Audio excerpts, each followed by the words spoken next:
April 12, 1967. A farm liquidation sale outside Friendship, Wisconsin, and Rebecca Torres stood in a crowd of 200 men who thought they knew exactly what a tractor without an engine was worth. The auctioneer's voice cut through the spring wind with the practiced weariness of someone who'd watched too many farms die that year. Folks, last item, a 1952 Farmall Super M. No engine, no starter, no generator, no carburetor. She's got wheels and a frame, and that's about the extent of it. Somebody give me $20 for the iron weight. A scrap dealer named Bobby Klein raised his hand from the back. The auctioneer nodded, and Rebecca felt the man beside her shift in his wheelchair. Kenneth Walker's hands lay still in his lap, fingers curled like they'd been since the accident 13 months ago. But his eyes tracked the tractor on the flatbed with the kind of focus most people reserved for things that could save their lives. 20. Do I hear 25? Rebecca's throat went dry. She'd practiced this moment in the bathroom mirror that morning while Nicole ate cereal at the kitchen table. Practiced raising her hand, practiced not flinching when the crowd turned to stare. But the mirror hadn't prepared her for the weight of all these eyes, all these men in Carhartt jackets and John Deere caps who knew she taught third grade at Friendship Elementary and had no business at a farm equipment auction. Kenneth's voice came low and certain. 35. The words left her mouth before fear could stop them. 35. The crowd went silent for 3 seconds. Then the laughter started rolling through the farmers like wind through corn. Bobby Klein dropped his hand and turned to the man next to him, his voice carrying across the auction yard louder than he probably intended. Fool and his money, I guess, though I can't figure which fool we're talking about here. More laughter. A younger farmer in the front row called out something about tin cans and wheels, and someone else mentioned combines with no headers, plows with no blades. The jokes came easy because that's what happens when a quiet woman does something nobody understands.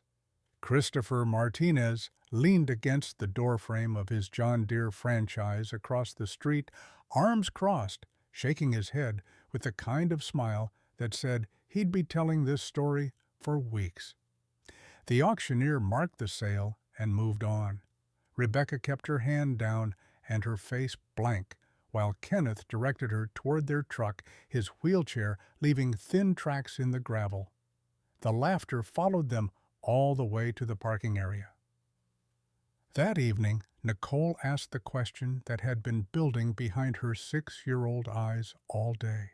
"Mommy, why were those men laughing at you?" Rebecca stood at the kitchen sink, hands in dishwater that had gone cold, while she stared out at the empty Farmall frame sitting in their driveway. Kenneth rolled his wheelchair up beside her, close enough that his shoulder almost touched her hip. "Because they don't think we can build what we say we're building."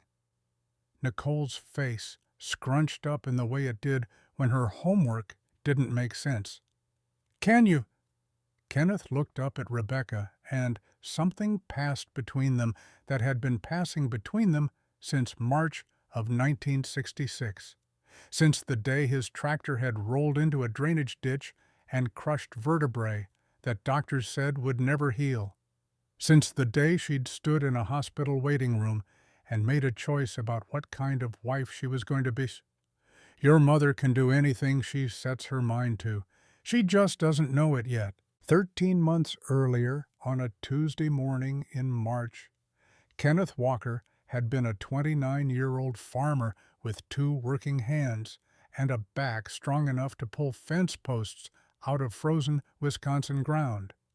By Tuesday afternoon, he was a man whose spine had been compressed in 3 places and whose hands shook so badly he couldn't hold a coffee cup without spilling. The tractor had rolled. That's what the doctor told Rebecca in the emergency room at Adams County Hospital. Simple as that.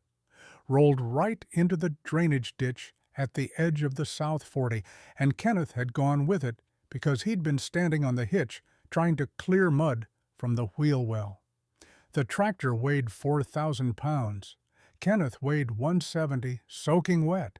Physics didn't care about good intentions. He'd live. That was the first thing the doctor said, and Rebecca's knees had nearly given out from relief. But then came the second thing delivered with the kind of clinical efficiency that doctors probably learned in medical school, paralyzed from the waist down nerve damage. In both hands, motor function severely limited in the upper extremities. He'd never walk again, never operate a tractor, never do most of the things that had defined his life since he was old enough to help his father in the workshop behind their house.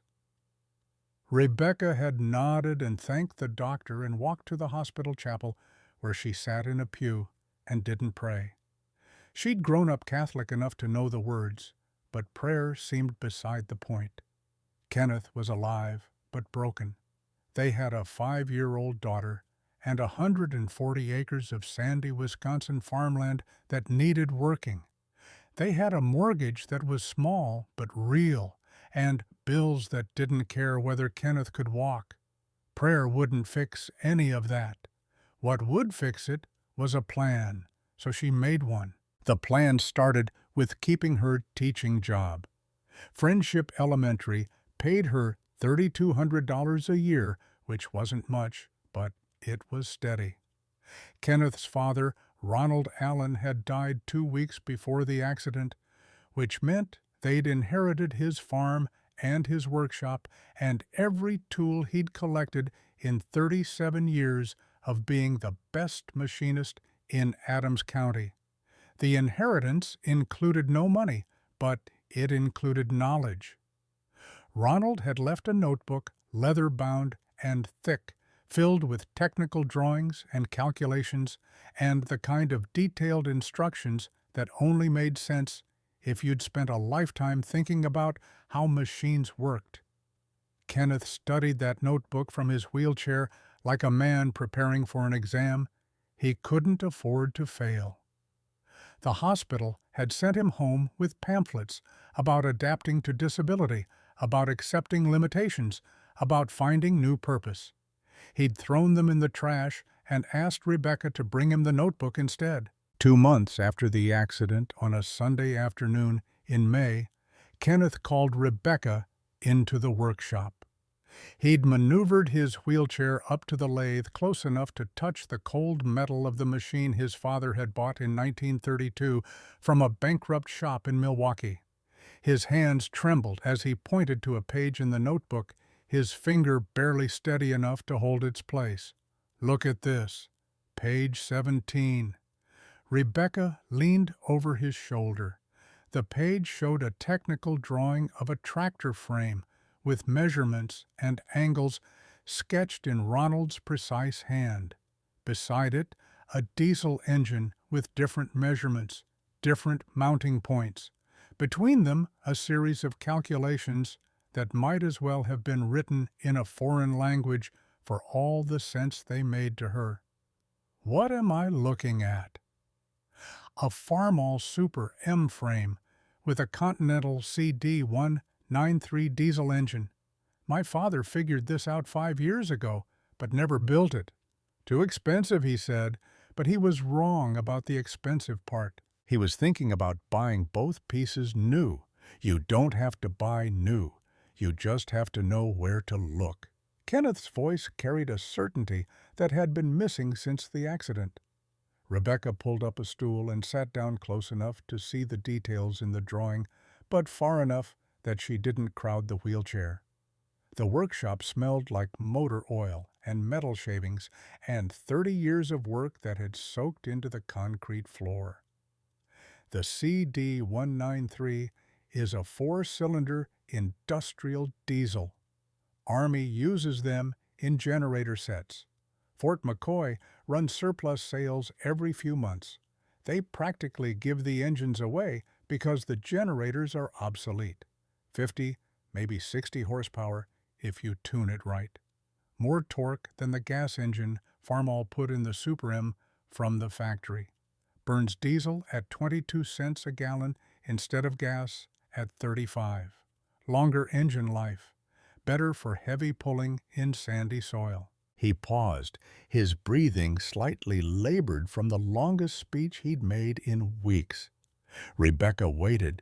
Outside, Nicole's voice drifted through the open workshop door as she played with their dog in the yard.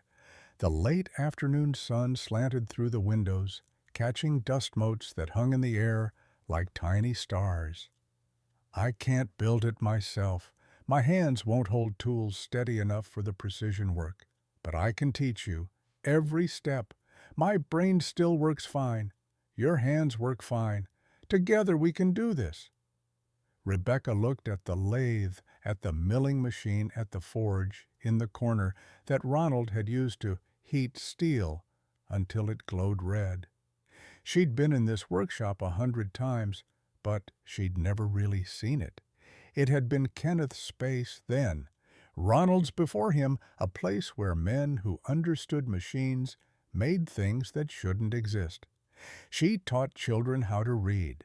She knew long division and cursive writing and which books would make a third grader cry. She didn't know the first thing about machining metal to thousandths of an inch.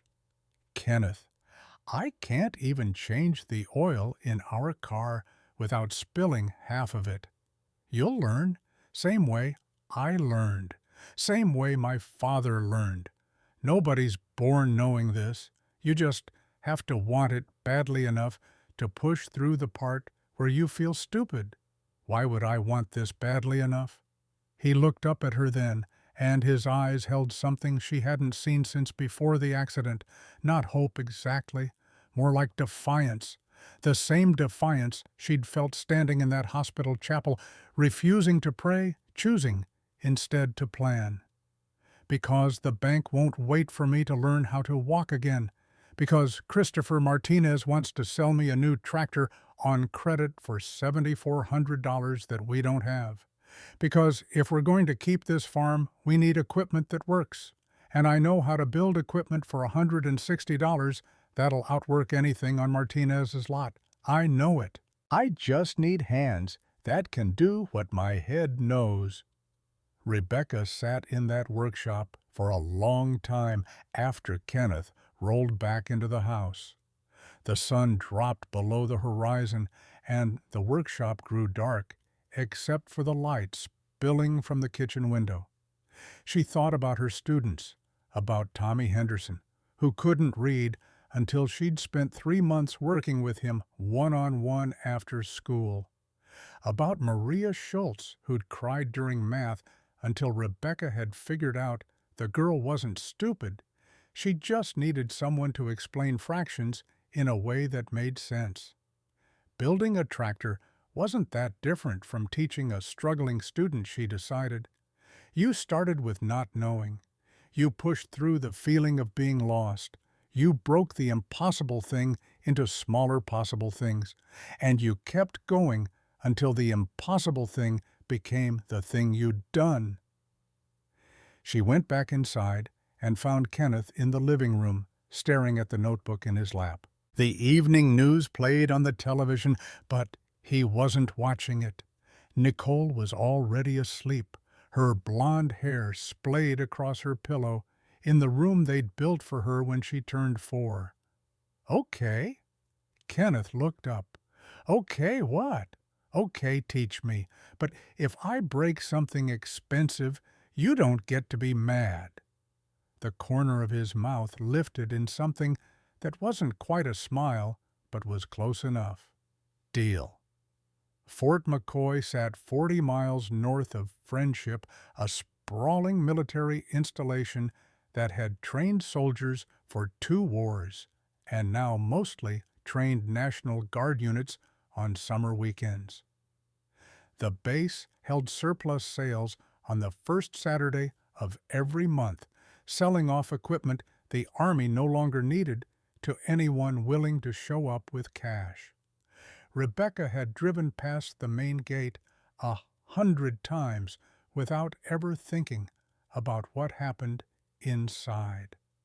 October 1966, 6 months after Kenneth's accident, 4 months after their conversation in the workshop. Rebecca drove their pickup truck through the gate at 7 in the morning with Kenneth in the passenger seat and a list of specifications written in his cramped handwriting on a notepad between them. Nicole sat in the middle, her feet swinging above the floor mat, asking questions. Nobody answered because Rebecca's hands were too tight on the steering wheel, and Kenneth's attention was fixed entirely on finding the surplus lot. They parked near a warehouse where pallets of equipment sat in rows under a corrugated metal roof. Generators, air compressors, tool chests, canvas tarps, wooden crates, stenciled with acronyms that meant nothing to anyone who hadn't served. Men in flannel jackets and work boots moved between the pallets, examining serial numbers, checking for rust, calculating whether the price of hauling something home justified what they could do with it once they got it there. Kenneth couldn't get out of the truck. The wheelchair wouldn't fit through the warehouse aisles even if Rebecca could have maneuvered it over the uneven ground. So she became his eyes and legs walking the rows while he directed her from the truck via hand signals through the windshield. Point to that pallet, check the tag, come back and tell me what it says. She found the Continental CD 193 on the 7th pallet she checked. Army olive drab paint still bolted to its mounting frame, a tag wired to the engine block that read "Serviceable, removed for unit replacement." The engine sat next to a generator that looked like it had been dead since before Rebecca was born. She walked back to the truck and opened Kenneth's door. "It's there. Looks exactly like your drawing. How much I don't know. There's no price on the tag." Kenneth flagged down a man in a Fort McCoy jacket who was managing the sale. The man leaned into the truck, looked at the list of specifications, walked to the pallet, came back. $85. You haul it, you own it. Rebecca felt Kenneth's hand touch her arm, his fingers trembling, but his grip deliberate. Do it. She walked to the cashier table with Nicole holding her hand and paid $85 in cash that had come from her teaching salary. The money was supposed to be for new winter coats, but coats could wait. The men at the table gave her a receipt and a pallet number and told her she had until noon to clear the lot. Rebecca went back to the truck, and Kenneth directed her through the processes of borrowing a forklift, loading the engine, securing it with chains that smelled like diesel, and decades of Army service. They drove home with the Continental CD 193 in the truck bed, its olive drab bulk visible in the rearview mirror every time Rebecca checked to make sure it hadn't shifted. Nicole fell asleep against Kenneth's shoulder, her small body trusting in a way that made Rebecca's throat tighten. They had $85 less than they'd started the day with, and they owned an engine with no tractor to put it in. Kenneth's hand rested on the notebook in his lap, and his voice came quiet enough that Nicole didn't stir. 6 months, maybe less if we find the right frame. Then we build. The engine sat in the workshop under a tarp for the next 6 months. Rebecca looked at it every morning before she left for school, and every evening when she came home to make dinner, while Kenneth sat in the kitchen reading his father's notebook for the 100th time. The Continental CD 193 became a presence in their lives, heavy and patient, waiting for the other half of itself to appear. Winter came and went, Snow piled against the workshop walls, and Nicole turned 6, and Rebecca taught her students about weather patterns and state capitals, and tried not to think about the $85 under the tarp. Kenneth spent the winter designing the adapter plate on graph paper, his shaking hands making the lines wobble, but his calculations precise. Every dimension exact, every measurement checked twice. March arrived with mud and the first green shoots in the south field. Rebecca was grading spelling tests at the kitchen table when Kenneth rolled in from the workshop, his face flushed with something that looked like excitement. "There's an auction next month, farm liquidation sale. Walter Hansen's place over by the old sawmill. His son told me they're selling everything, including a 1952 Farmall Super M with no engine." Rebecca set down her red pen. "No engine. Walter pulled the engine 8 years ago. Was going to rebuild it, but had a stroke before he got around to it. Tractor's been sitting in a fence row ever since. His son wants it gone. Figures it'll bring $20, maybe $25 for scrap, and we need it." Kenneth's hands gripped the armrests of his wheelchair, knuckles white with tension that had nothing to do with muscle weakness. "We need it. That frame is the best international harvester ever built. Heavy, balanced, wide stance, bulletproof transmission, everything the Continental needs to become what it's supposed to be. How much do we bid? 35. No more. If it goes higher, we let it go and wait for another one." Rebecca thought about their savings account. $312 after paying for Nicole's new shoes and the property tax and the repair on the well pump that had broken in January. $35 was more than they should spend, but it was also the missing piece of something that had been building since Kenneth had shown her page 17 of his father's notebook. Okay, 35. The morning of the auction, Rebecca stood in front of the bathroom mirror and practiced raising her hand. Nicole sat on the closed toilet lid, watching with the solemn attention she gave to everything her parents did lately.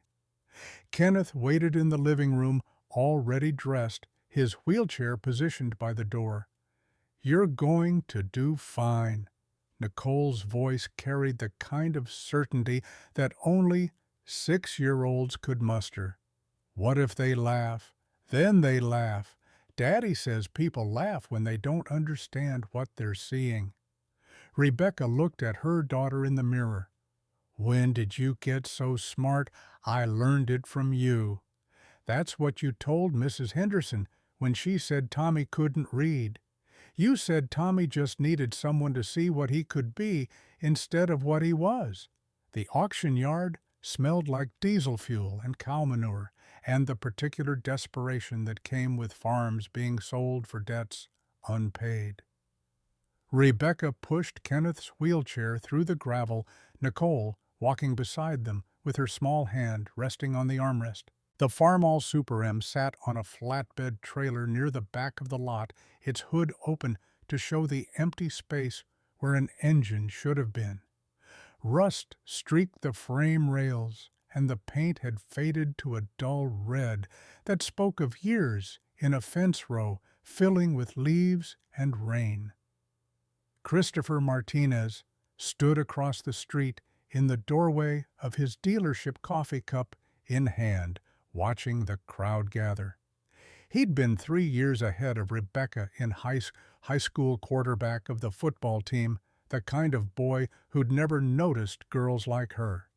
Now he sold tractors for a living and drove a Cadillac, and had a wife who wore her hair in the beehive style that was already 5 years out of fashion.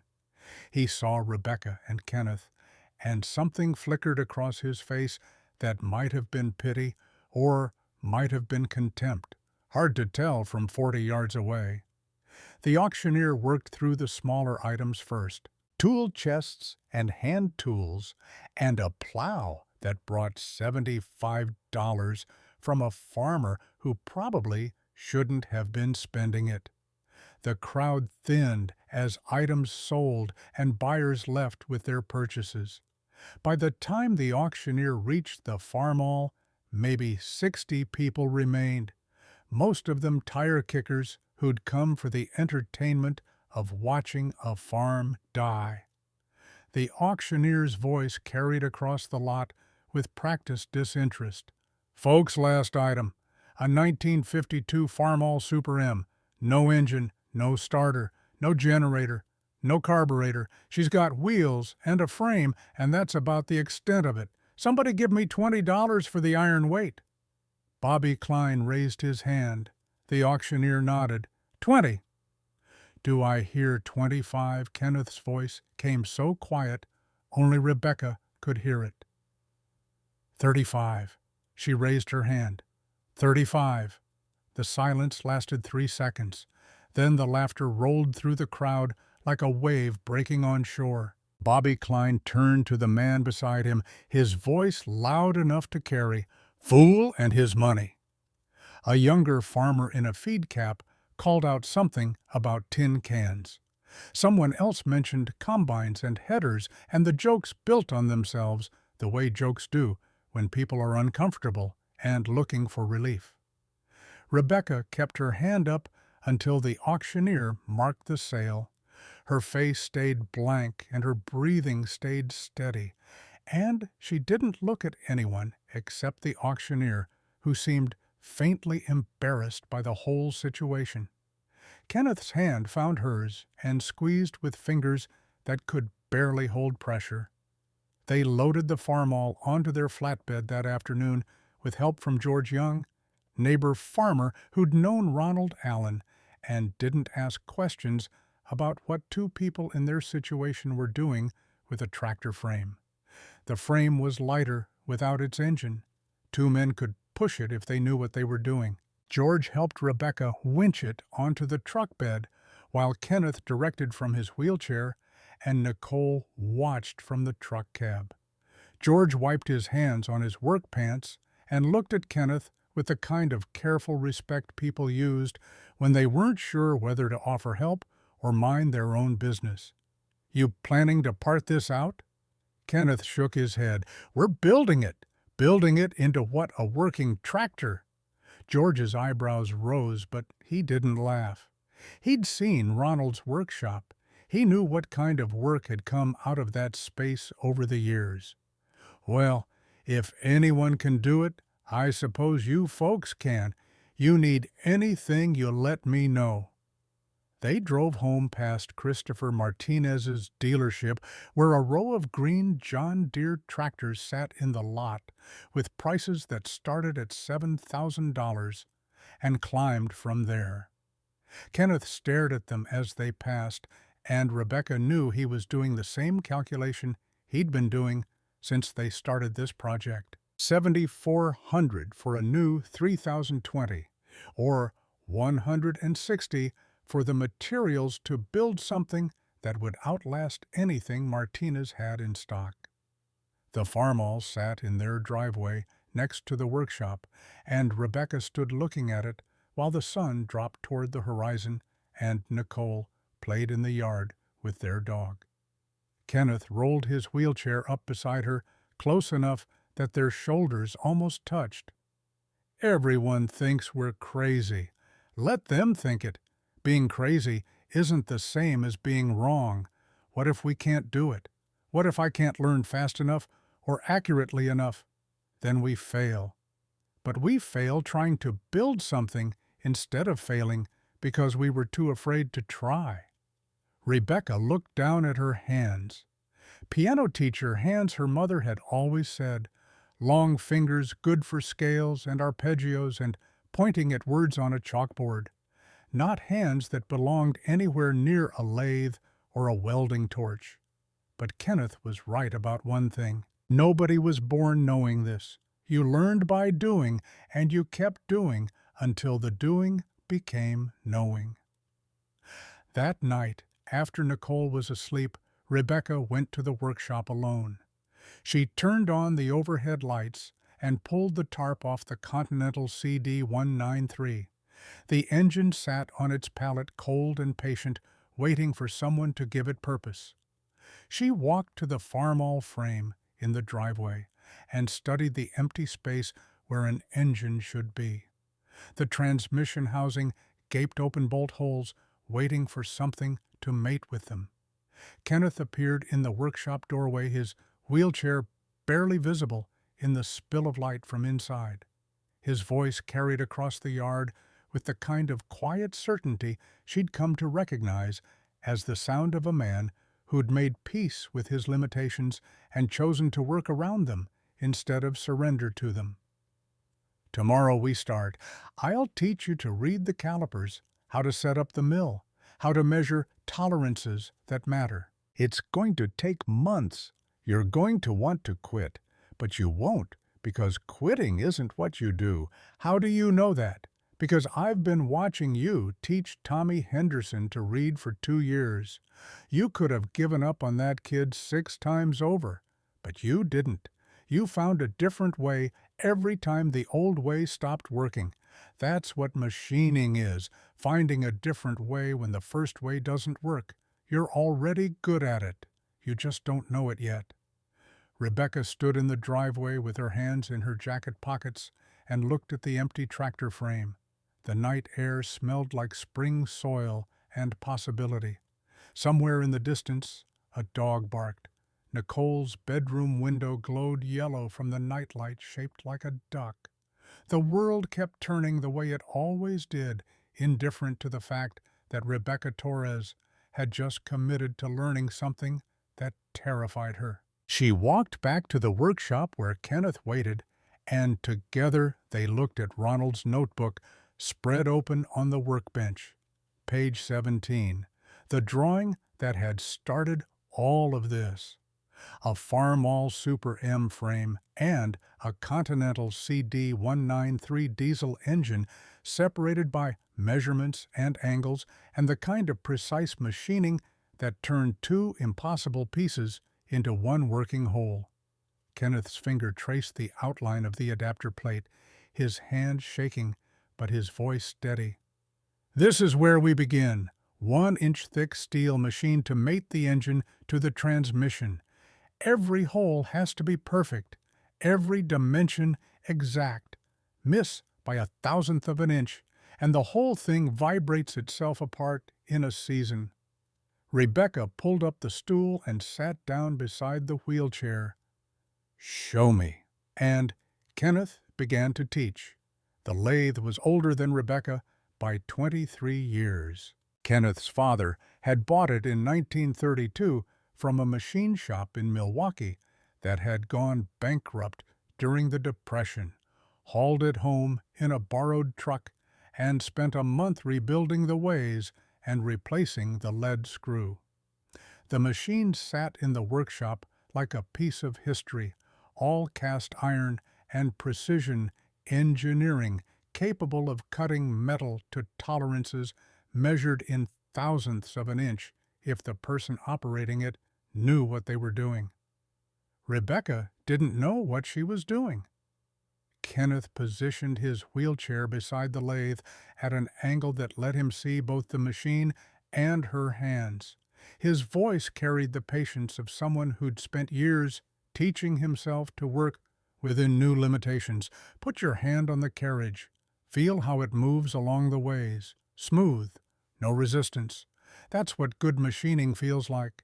The metal tells you when you're doing it right. She moved the carriage back and forth, the mechanism gliding under her palm with a precision that felt almost alive. The workshop smelled like cutting oil and the particular mustiness of a space where generations of metal shavings had worked their way into every crack in the concrete floor.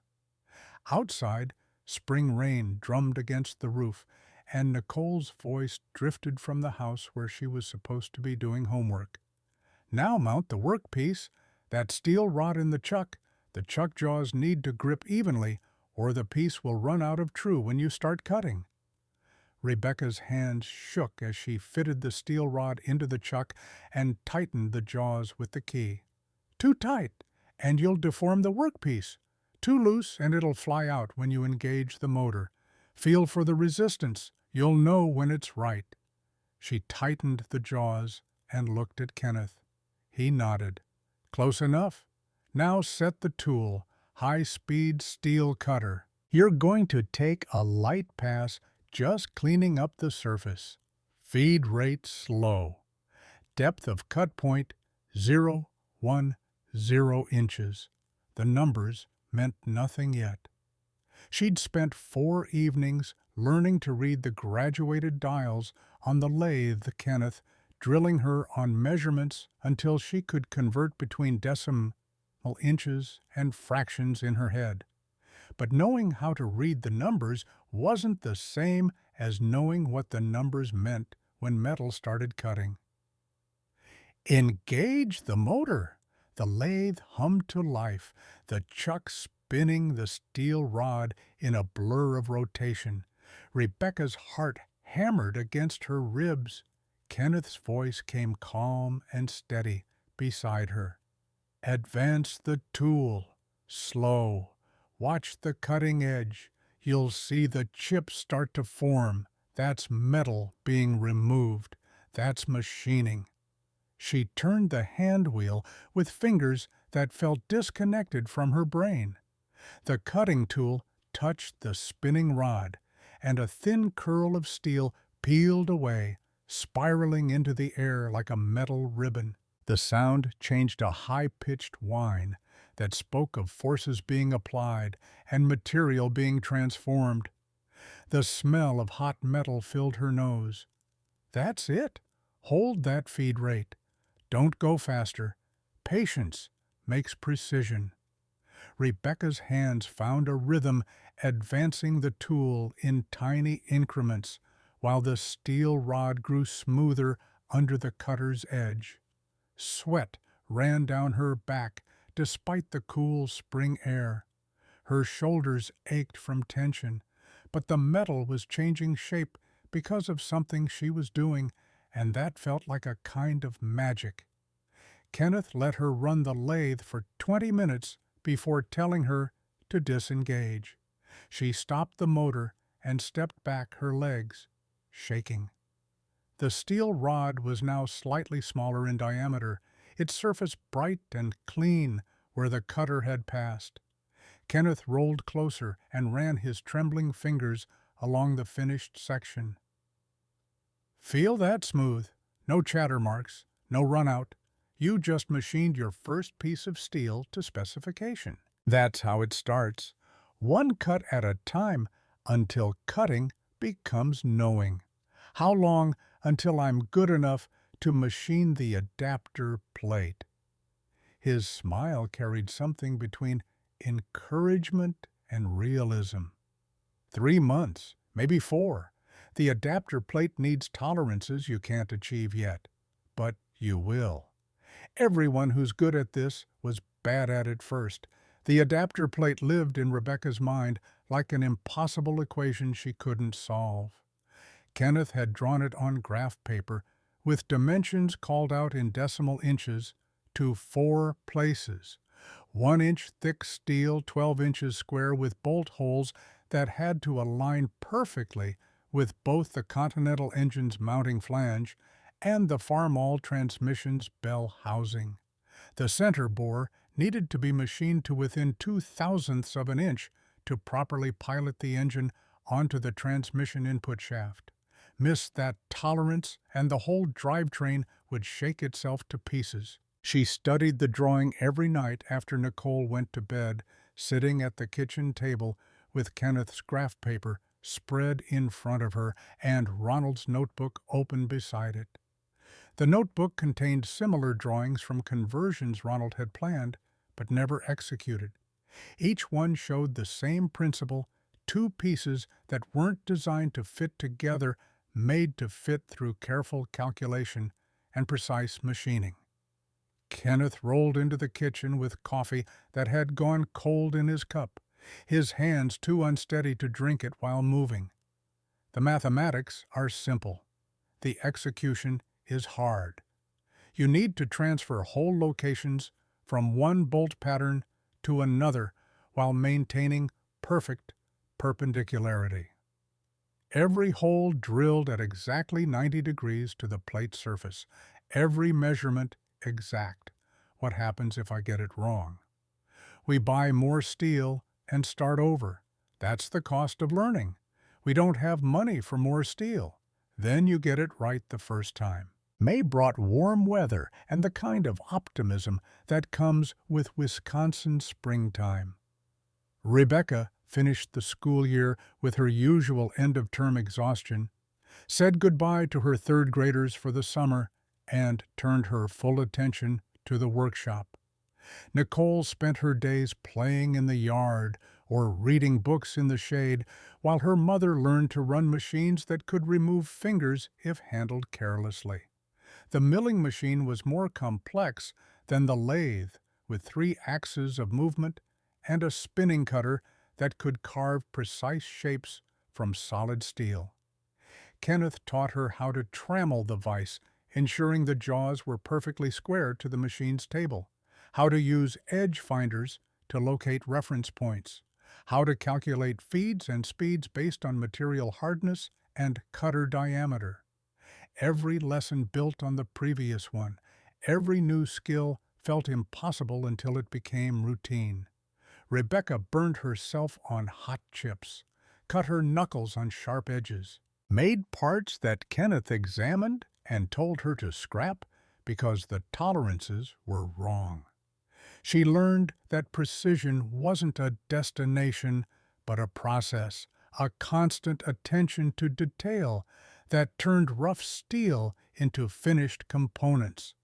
By early June, she could machine simple parts to within 5/1000ths of an inch.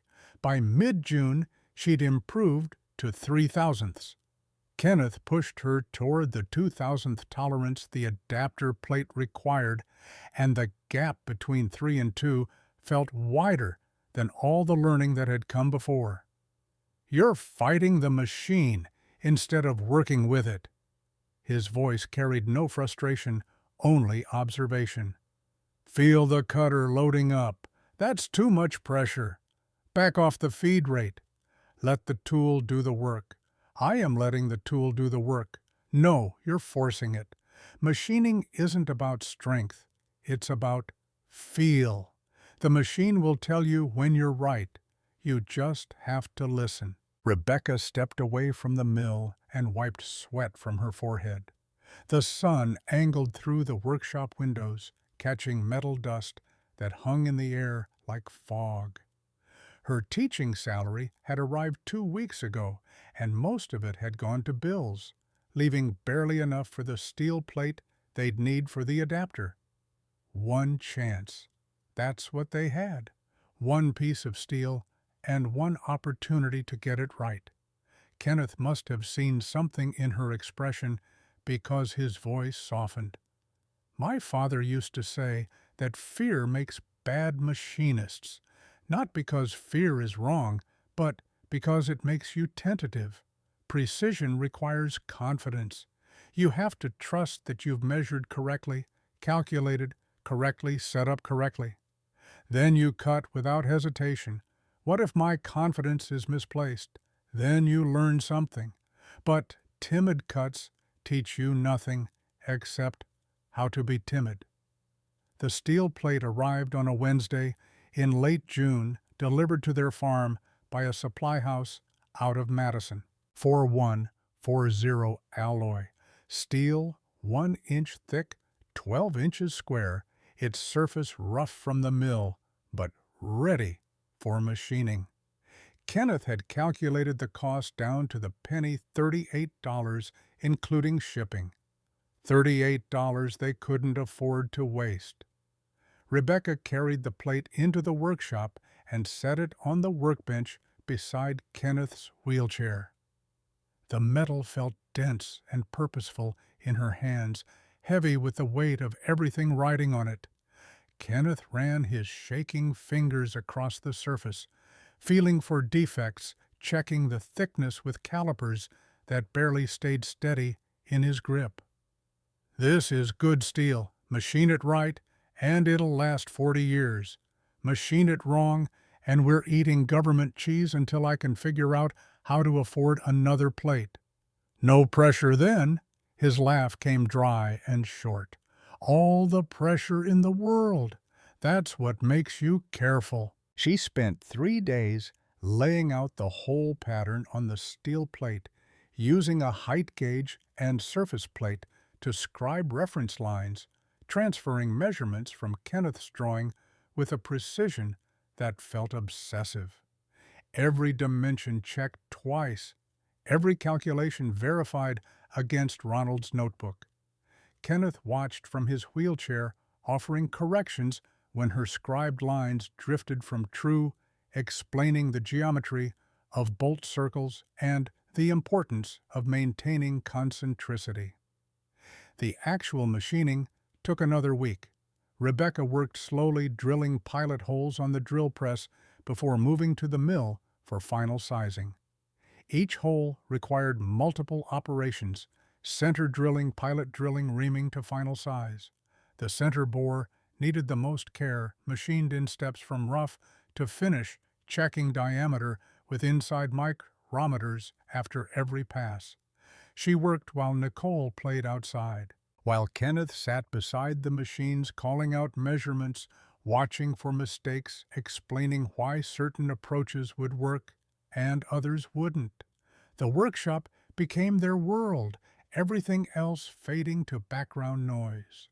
The farmall frame waiting in the driveway, the Continental engine under its tarp, the town of Friendship beyond their fence line where people were starting to talk about the crazy teacher and her crippled husband who thought they could build a tractor.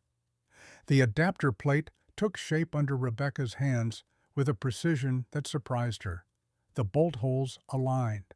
The center bore measured exactly 11.500 inches in diameter, plus or minus 0.002 inches. Kenneth checked every dimension with calipers and gauge pins, his trembling hands somehow steady enough for the work of verification. "This is perfect." His voice carried something that might have been pride or might have been relief. "You machined a critical engine component to professional tolerances. My father would have hired you." Rebecca looked at the finished plate, its surface now smooth and clean, its holes precisely located, ready to mate the Continental diesel to the farmall transmission. She felt something loosen in her chest that had been tight since April. One impossible piece done, a dozen more to go. They test-fitted the adapter plate on a Saturday morning in mid-July. George Young came over to help lift the Continental engine, his weathered hands gentle on the painted metal as he and Rebecca maneuvered it into position while Kenneth directed from his wheelchair. The adapter plate bolted to the transmission bell, housing first, its holes aligning perfectly with the factory mounting points. Then the engine guided onto the adapter plate's pilot, bore its weight, settling with a mechanical certainty that spoke of correct engineering. George stepped back and wiped his hands on his work pants. "I'll be damned! That actually fits!" Kenneth's voice carried quiet satisfaction. "Of course it fits. My wife machined it." George looked at Rebecca with an expression that mixed respect and something like wonder. "Ma'am, I've seen trained machinists who couldn't hold tolerances that tight. You did that in 3 months. She had help." Rebecca gestured at Kenneth. "He knows what I don't. But you're the one who cut the metal. That takes more than knowledge. That takes skill." They left the engine mounted that day, the Continental diesel, sitting in the farmall frame like it had been born there. Rebecca stood looking at it for a long time after George left, trying to see what a stranger would see. Not a finished tractor, not yet, but something that could become a tractor if everything else went right. Kenneth rolled up beside her close enough that his shoulder touched her hip. The flywheel adapter is next, then the mounts, then the cooling system, fuel system, electrical. We're maybe a third of the way through the build. How long until we can start it? 6 weeks if nothing goes wrong.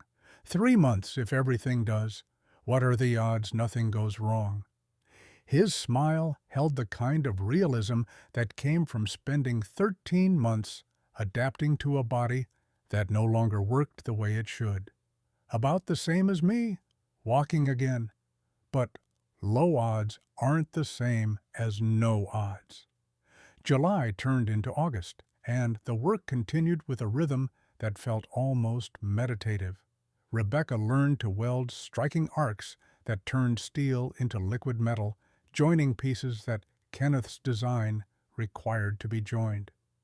The flywheel adapter took 2 weeks machined from solid stock on the lathe, balanced by hand on a fixture Kenneth designed using principles from Ronald's notebook. The engine mounts followed, fabricated from half-inch plate steel, welded to the farm-all frame rails, with beads that Kenneth inspected for porosity and penetration. Every evening, Rebecca came into the house smelling like metal and cutting oil, her hands marked with small burns and scrapes that had become so common she barely noticed them. Nicole would be at the kitchen table with homework or a book, and Kenneth would be making dinner from his wheelchair, one-handed cooking that had improved over the months until he could manage most meals without help.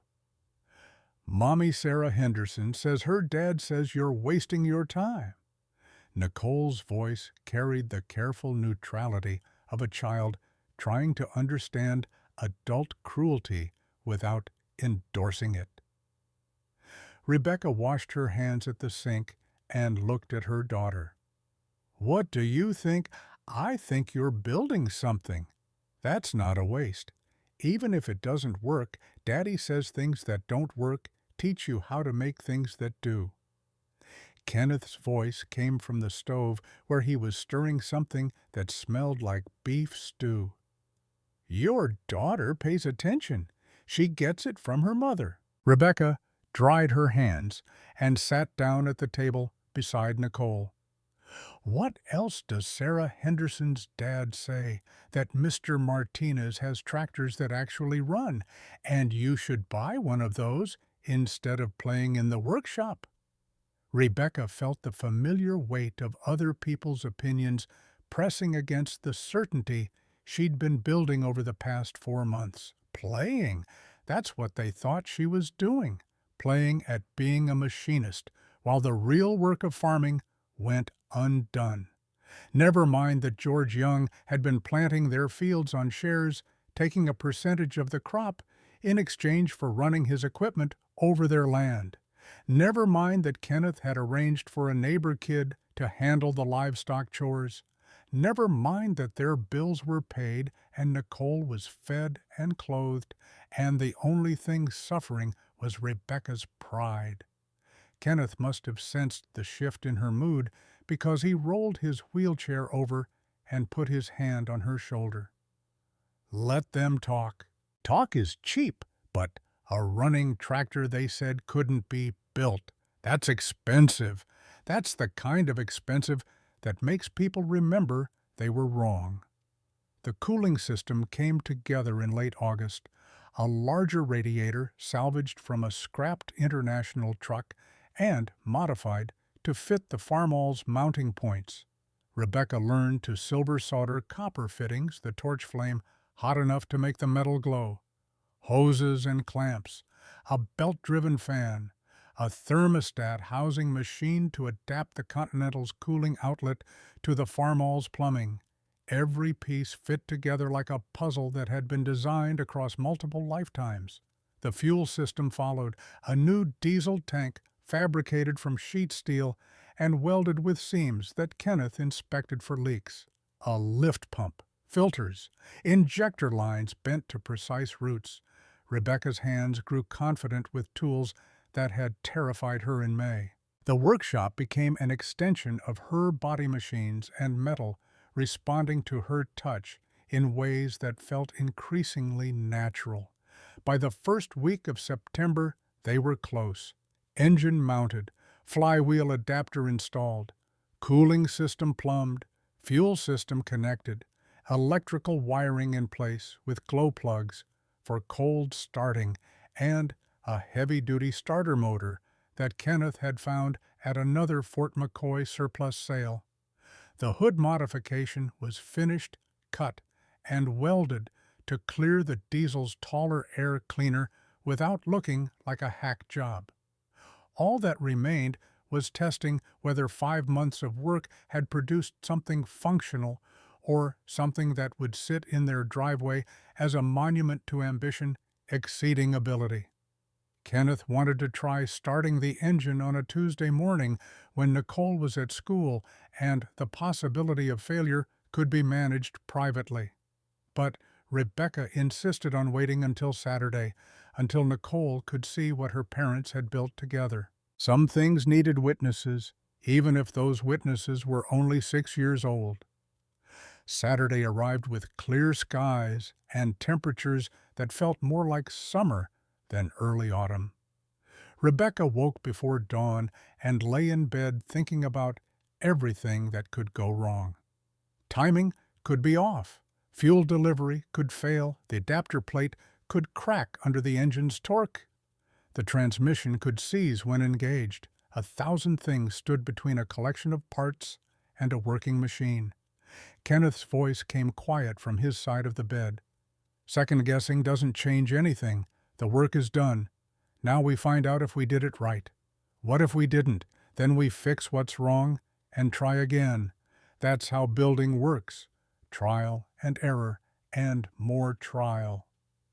They ate breakfast in silence, Nicole sensing the tension and asking no questions. George and Margaret Young arrived at 9, George claiming he needed to borrow a tool, but really just wanting to see whether the crazy project would actually fire. Christopher Martinez drove past on the county road twice between 9:30 and 10, slowing each time to look at the diesel-powered farmall sitting in the driveway.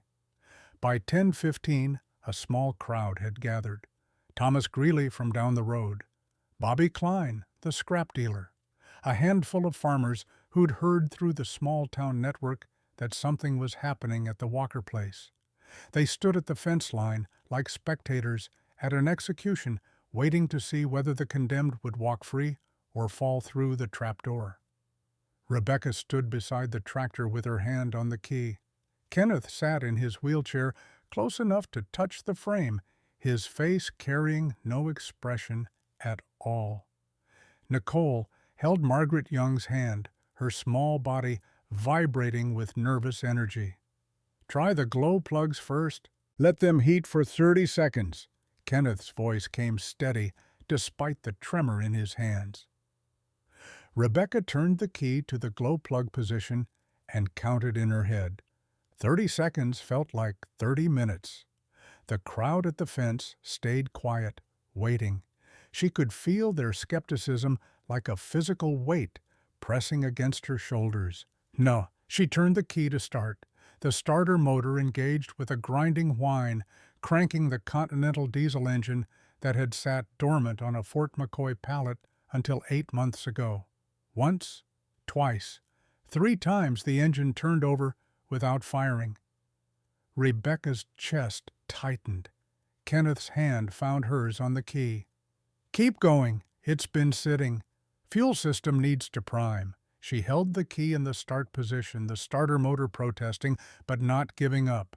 6 revolutions, 7. On the 8th turn, the engine coughed a sound like mechanical hiccups.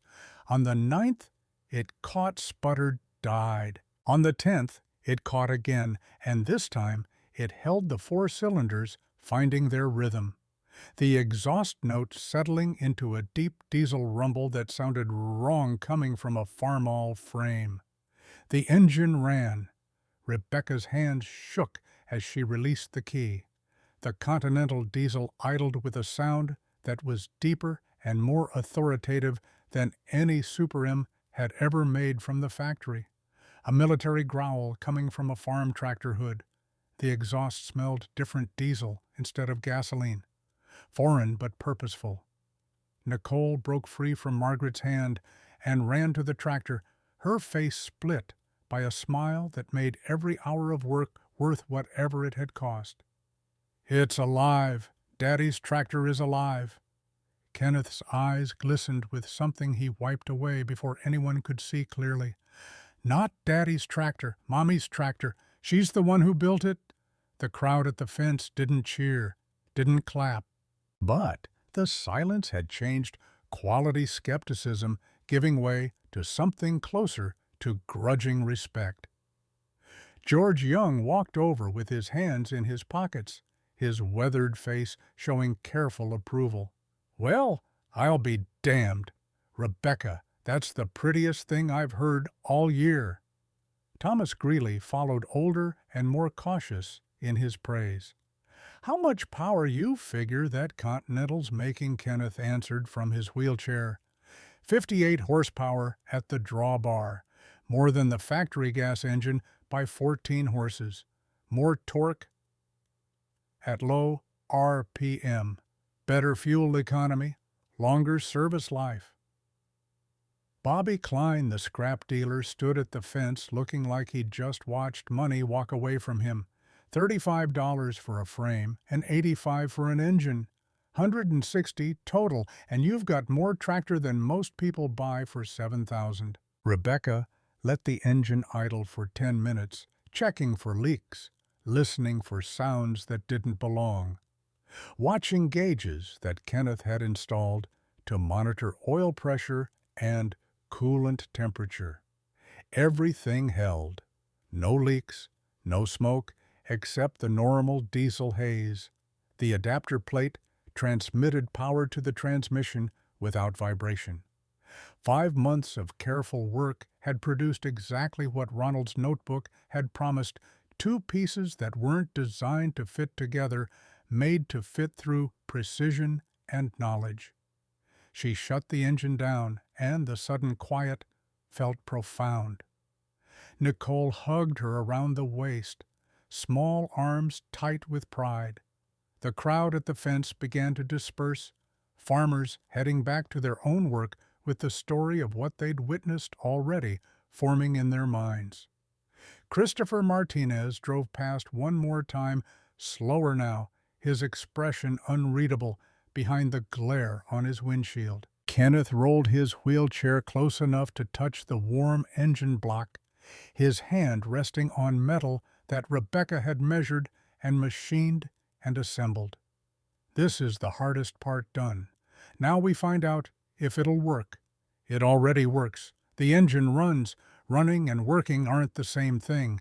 Working means pulling a plow through 40 acres of sand. That's the real test, soon as we're ready. No point putting it off. The field test happened on a Tuesday afternoon, 3 weeks later, when the summer crops were done and the ground was dry enough for plowing. Rebecca had spent those 3 weeks running the engine daily, breaking it in checking and rechecking every system. Kenneth had her pull the adapter plate twice to inspect for cracks, or where finding none. The tractor was as ready as careful preparation could make it. George Young brought his 4-bottom plow, a piece of equipment heavier than anything the original Super M had been rated to pull. Kenneth had calculated that the Continental's extra torque should handle it, but calculations and reality didn't always agree. They hitched the plow in the morning, and Rebecca spent an hour driving the tractor around the yard, getting used to the controls, feeling how the diesel's power delivery differed from the gas engines she'd learned on. By 2 in the afternoon, word had spread, and the fence line held 30 people. More than had come for the first start, farmers who'd heard the story and wanted to see the ending. Christopher Martinez, in his Cadillac, parked on the shoulder of the county road with a clear view of the South 40. Bobby Klein, with his scrap truck, still looking like he regretted not bidding higher back in April. Nicole sat in the truck cab with Kenneth, both of them positioned where they could watch without being in the way. Margaret Young had brought lawn chairs and lemonade like this was a county fair exhibition. The whole thing felt surreal to Rebecca. This private project, suddenly public its success or failure, about to be measured by an audience that had mostly expected failure from the start. She climbed onto the tractor seat and settled her hands on controls that had become familiar over weeks of running. The engine fired on the first crank, that deep diesel note that still sounded foreign, coming from a red Farmall frame. She let it warm up, watching the oil pressure stabilize, feeling the vibration through the seat. Kenneth's voice carried across the yard. "Drop the plow, take it slow. If it starts to lug, throttle up or lift the back bottom." Rebecca pulled the lever that lowered the four-bottom plow into Wisconsin sand. The weight settled onto the hitch, the tractor's nose lifting slightly as the hydraulics strained. She eased the clutch out and felt the Continental diesel load up its exhaust note, dropping an octave as torque transferred to the drawbar. The tractor moved forward, slowly at first, finding traction, the plow biting into soil that hadn't been turned since spring. Rebecca opened the throttle, and the diesel's response came immediate and linear power building without the hesitation of a gas engine. The four bottoms cut through sand like they were running downhill, turning dark soil that would be planted again next spring. She made the first pass across the 40-acre field with the fence line crowd watching in silence. The tractor pulled steady, no lugging, no strain, the Continental diesel doing work that should have required a machine twice its size. When she reached the far end and turned for the second pass, she could see people at the fence talking among themselves, their postures shifting from skeptical to something that looked like acceptance. The third pass brought her close enough to the fence to hear fragments of conversation. Thomas Greeley's voice carrying over the diesel rumble. "How much you figure that engine cost her?" Someone else responding. "85 at Fort McCoy." George Young adding context. "Plus 35 for the frame. 160 total. And she built the rest herself." Rebecca completed 6 passes before bringing the tractor back to the yard, her hands cramped on the steering wheel, her shirt soaked with sweat despite the cool autumn air. She lifted the plow and shut down the engine, and the silence that followed felt like vindication. Kenneth rolled his wheelchair close enough to touch her boot where it rested on the running board. How'd it feel? Like the right answer to a question nobody else thought to ask. The crowd dispersed slowly, farmers wandering back to their trucks, with the careful expressions of people who'd just witnessed something that changed their assumptions. Christopher Martinez drove away without stopping, but his brake lights came on twice, like he was considering turning around. Bobby Klein approached the fence and called out to Kenneth, "Your wife looking to do any more conversions? I got a Farmall H that needs a heart transplant." Kenneth looked at Rebecca. "Her call." Rebecca climbed down from the tractor seat, her legs unsteady, adrenaline still flooding her system. She walked to the fence where Bobby waited with his hands stuffed in his overall pockets. "How much you got to spend?" "Not much, maybe 200. "Find a small diesel and I'll make it fit. But I'm not doing charity work. 200 covers parts and a little labor. You want factory quality? Go see Christopher Martinez." Bobby's smile came slow and genuine. "Ma'am, what you built today is better than factory. When can we start?" "Soon as you find your engine." She walked back to where Kenneth and Nicole waited, the sun dropping toward the horizon, the freshly plowed field releasing the smell of turned earth into cooling air. 5 months from an empty frame and a surplus engine to a working tractor that had just proved every skeptic wrong. The impossible made possible through careful work and refusal to quit. Kenneth's hand found hers and squeezed with fingers that still trembled but somehow held steady when steadiness mattered. My father used to say that a factory builds what it can sell. A machinist builds what the world needs. You just showed Adams County what it needs. Nicole tugged at Rebecca's other hand, her face serious with 6-year-old wisdom. Are you going to build another one?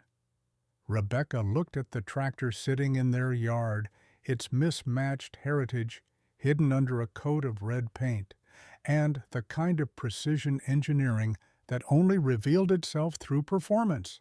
The Continental diesel ticked as it cooled metal contracting, settling into the frame that had been built to hold it. Probably. People are already asking, will you teach me someday? When your hands are big enough to reach the controls. Kenneth's laugh came soft and warm. She's got her mother's hands. Piano teacher hands. Turns out those work just fine for machining. The sun touched the horizon and painted the workshop walls gold. Inside, the lathe and mill waited for the next impossible project patient as metal could be ready to transform raw stock into finished components under hands that had learned to see possibility where others saw scrap. The adapter plate still bolted to the transmission bell, housing 1 inch of steel machined to tolerances that would hold for decades, a testament to what careful work could achieve when failure wasn't an option. Rebecca stood between her husband and her daughter while the crowd finished leaving and the county road returned to normal traffic. Somewhere in town, Christopher Martinez would be recalculating what he thought he knew about tractors and the people who built them. Somewhere at a farm sale, another engineless frame was waiting to be bought for scrap prices and rebuilt into something impossible.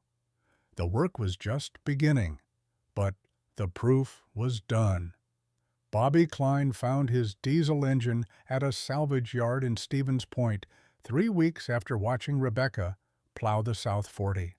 A Kubota Z4 8.2 from a failed construction business, compact enough for a Farmall H, but with enough torque to justify the conversion.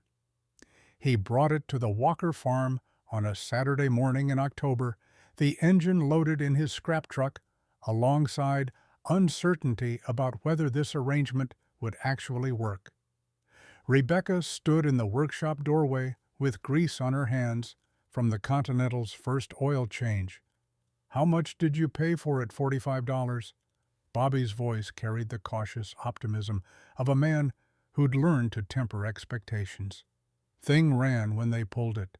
Compression tested good. Kenneth rolled his wheelchair out to inspect the engine, his practiced eye checking mounting points and output shaft configuration.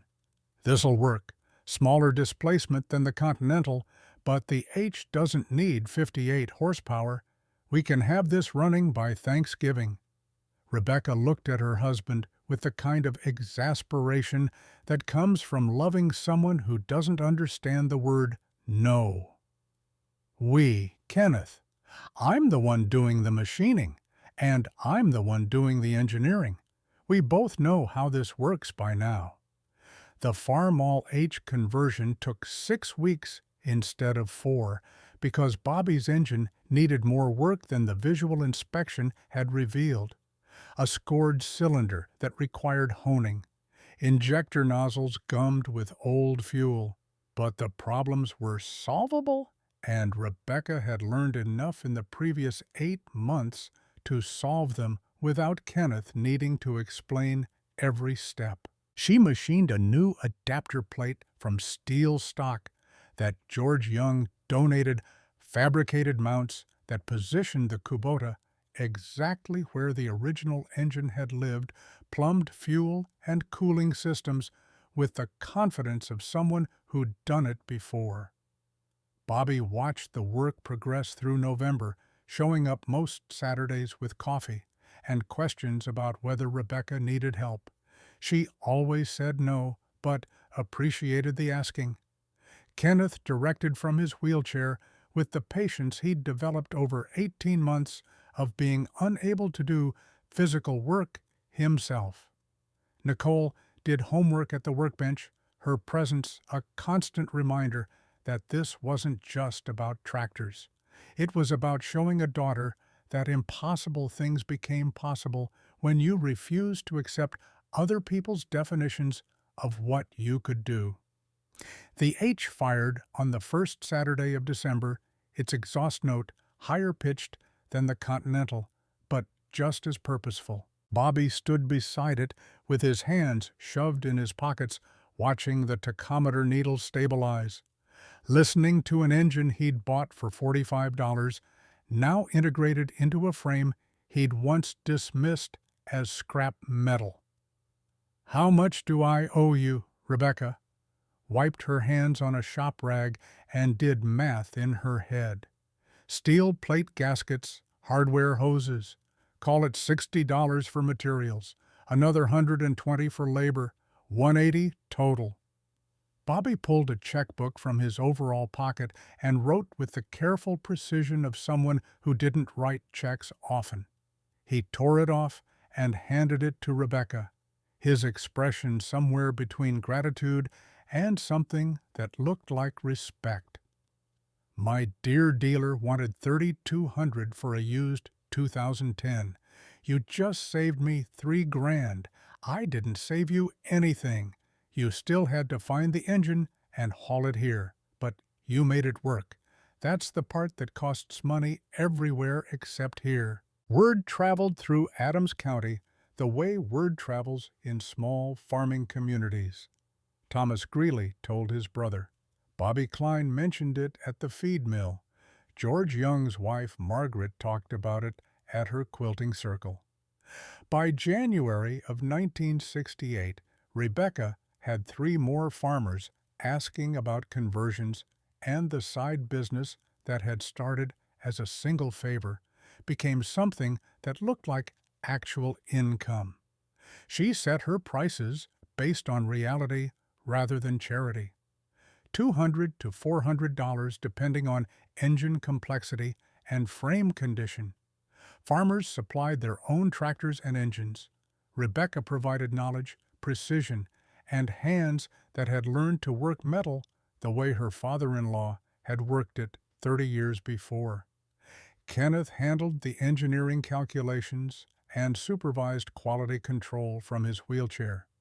Nicole started learning to read micrometers when other 8-year-olds were learning multiplication tables. The second conversion was a Farmall 4.6.0 for a dairy farmer named Carl Jensen, who needed reliable cold weather starting.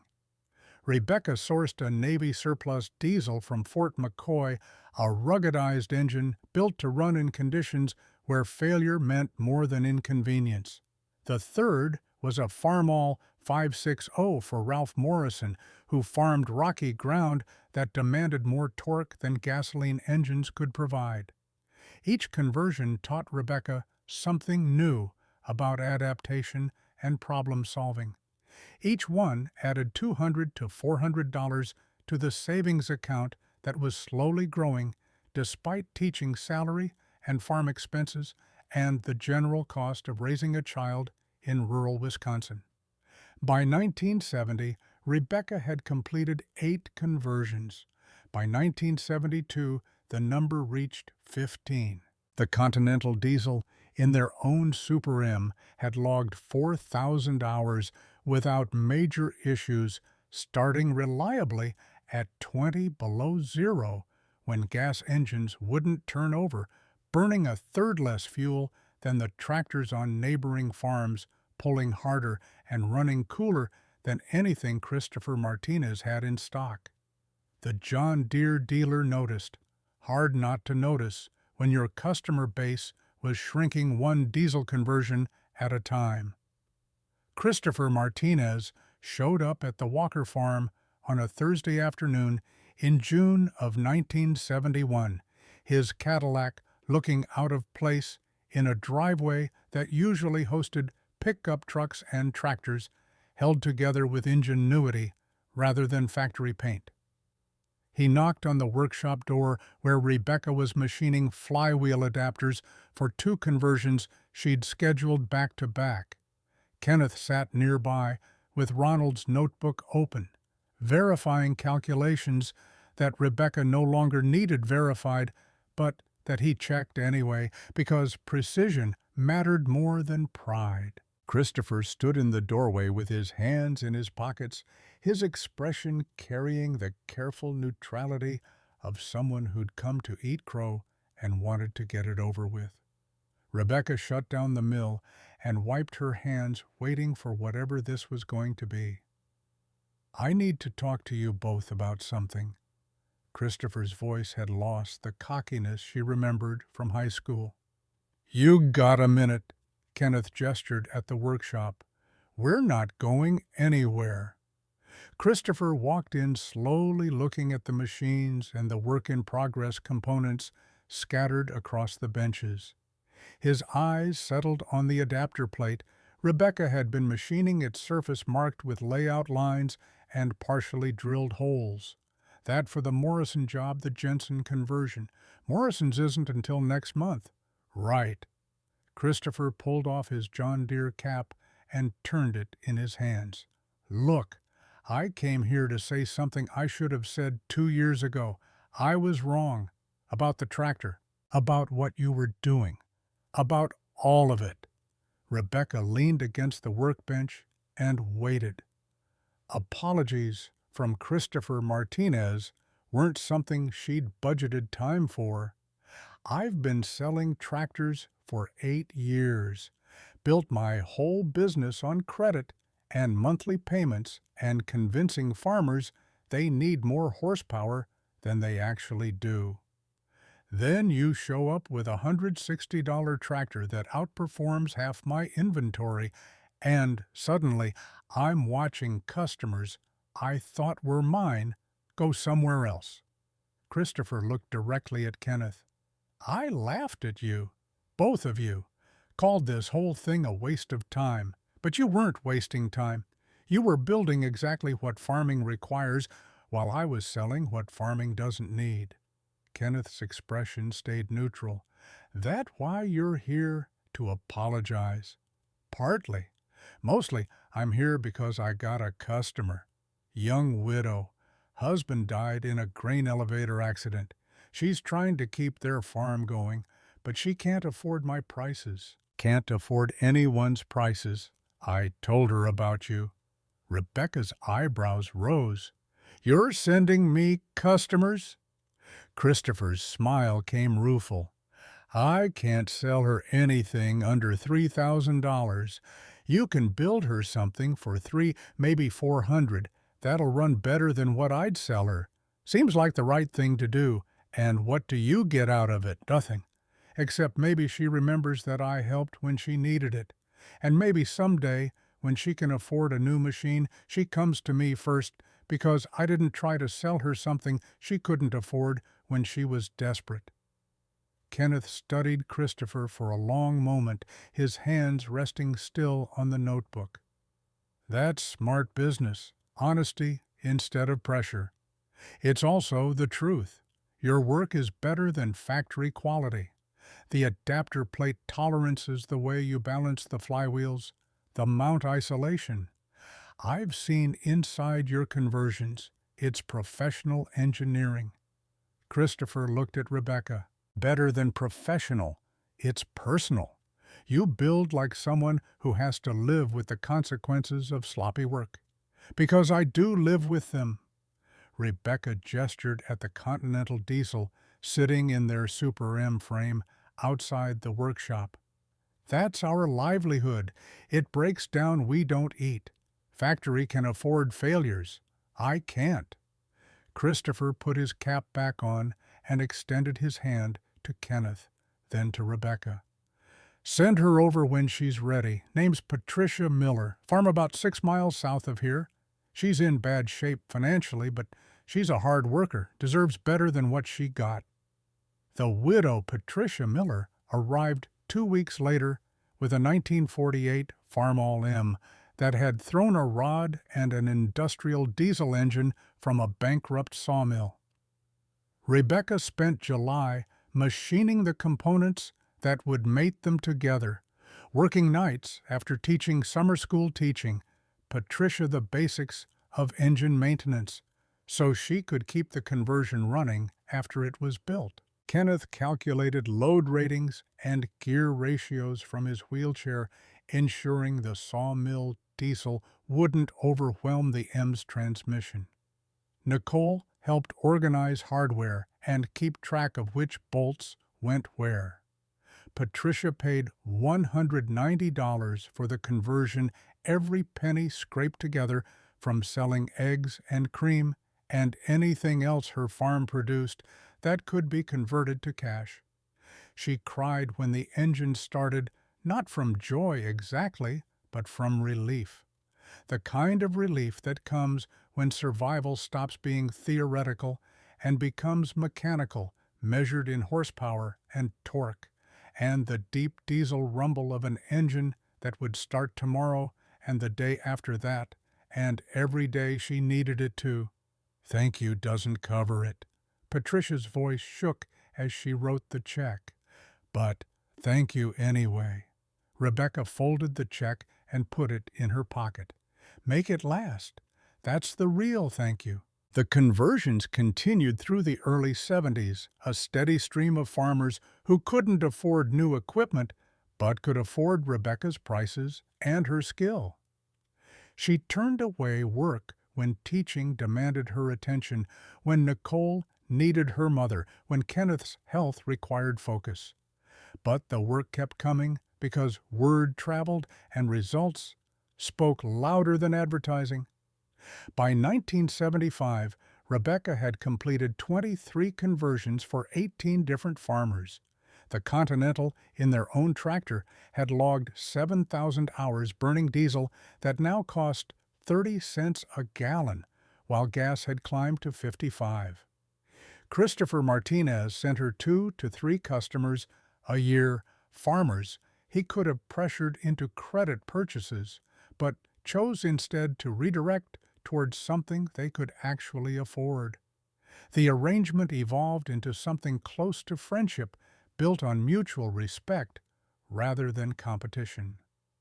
The money accumulated slowly but relentlessly. Teaching salary, $3,200 a year. Farm income, $2,000. Conversion work, $1,500 to $2,000 depending on volume. Rebecca saved $3,000 to $4,000 annually, squirreling it away in a savings account at Friendship State Bank that grew despite the grinding expenses of rural life. Kenneth tracked the numbers in a ledger he kept beside Ronald's notebook, his handwriting shaky, but his math precise.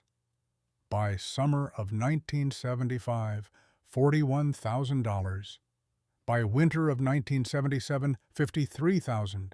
By spring of 1979, $62,000, more money than Rebecca had ever imagined, having accumulated through work that nobody in Adams County had believed she could do. Then the economy started breaking, and the numbers stopped mattering to anyone except the people who had them. The farm crisis arrived in Adams County the way storms arrive on the Great Plains, visible from a long way off, inevitable despite warnings, catastrophic when it finally hit. Interest rates that had hovered around 7% through the early 70s climbed to 12% by 1979, then 15, then 18. Farmers who'd borrowed money to expand during the good years found themselves trapped in debt that compounded faster than crops could pay it down.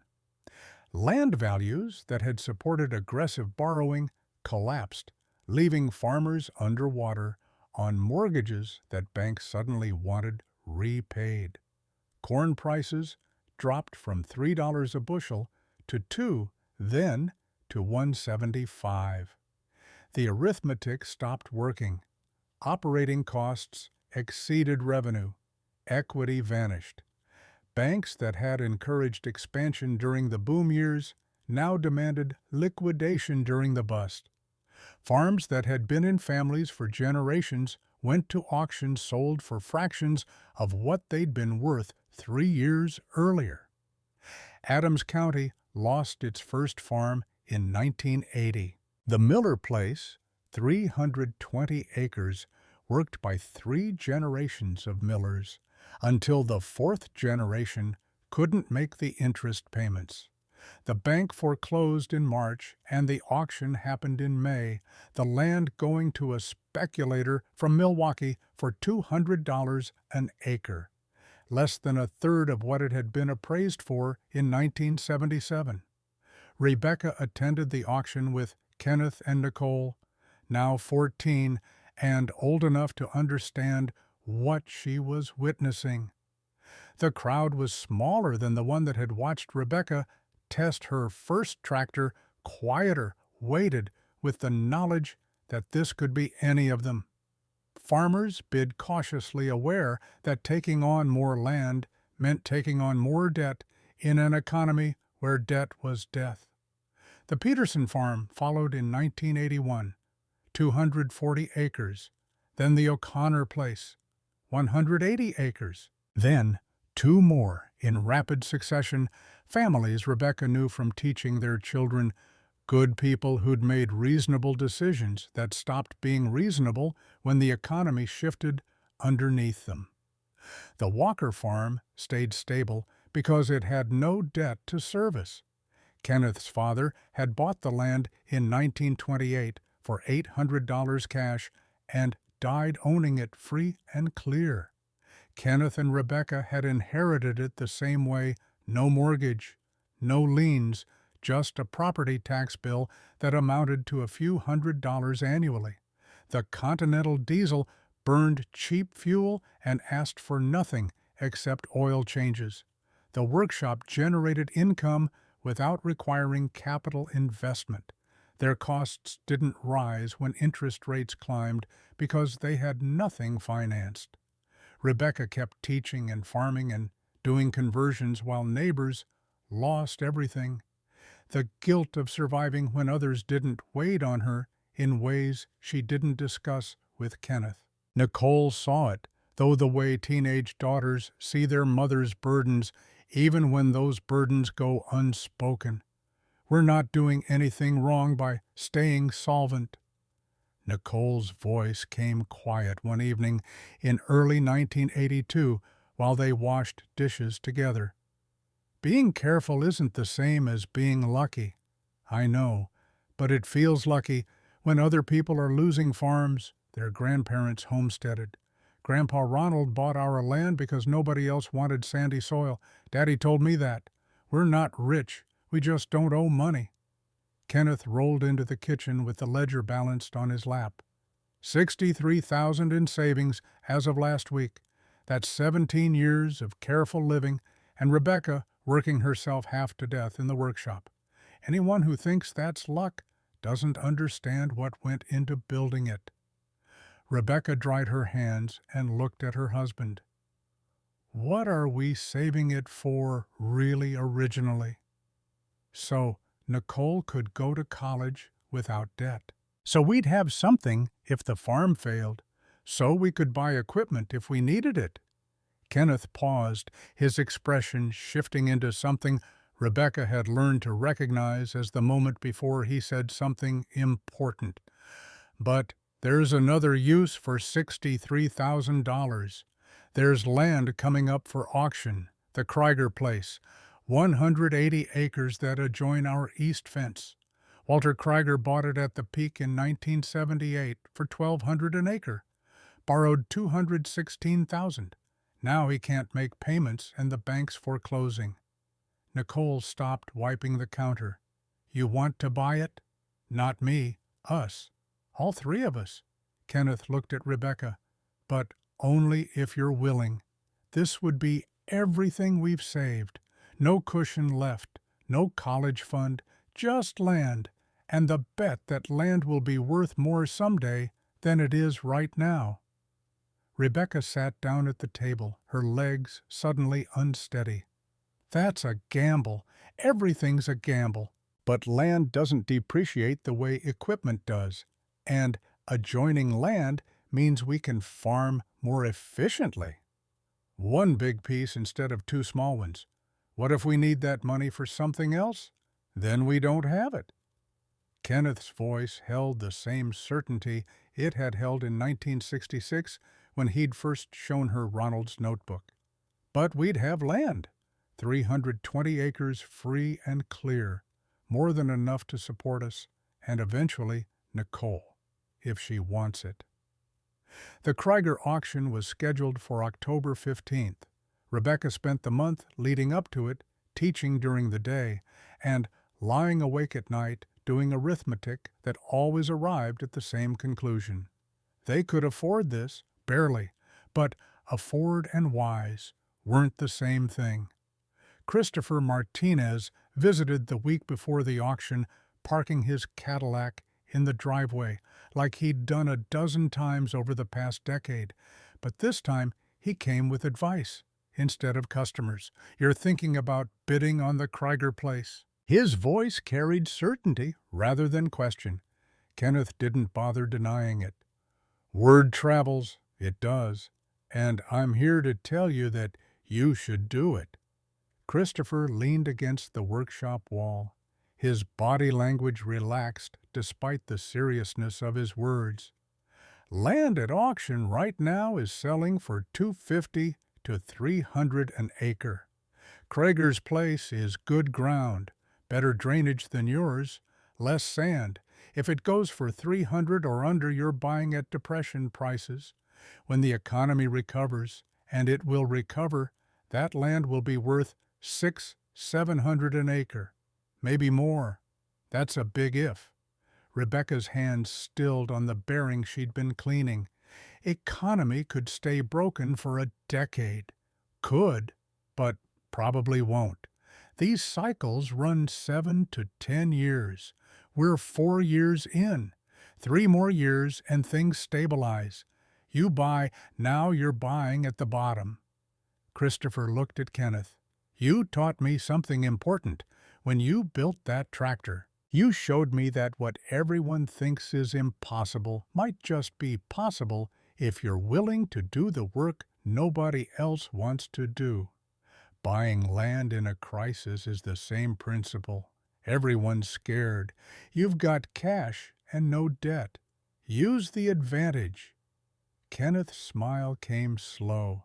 Never thought I'd be taking business advice from a John Deere dealer. I'm not a John Deere dealer anymore. Christopher's expression shifted into something that looked like relief. I sold the franchise last year. Couldn't watch people buy equipment they couldn't afford just because I was good at selling. Took a job managing the co-op instead. Steadier income, less guilt. The auction drew a crowd of about 200, smaller than pre-crisis sales, but still substantial. Speculators from Milwaukee and Madison. A few farmers with cash reserves.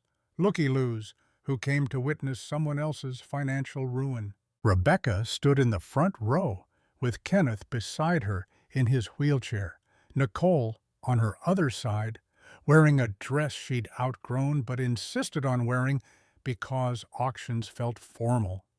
The auctioneer was the same man who'd sold Rebecca the engineless farmall 15 years earlier. He'd aged badly in the interim, his face carrying the wear of too many farms sold for too little money. He called for opening bids without the preamble that usually preceded farm sales. Everyone knew why they were here. No point pretending otherwise.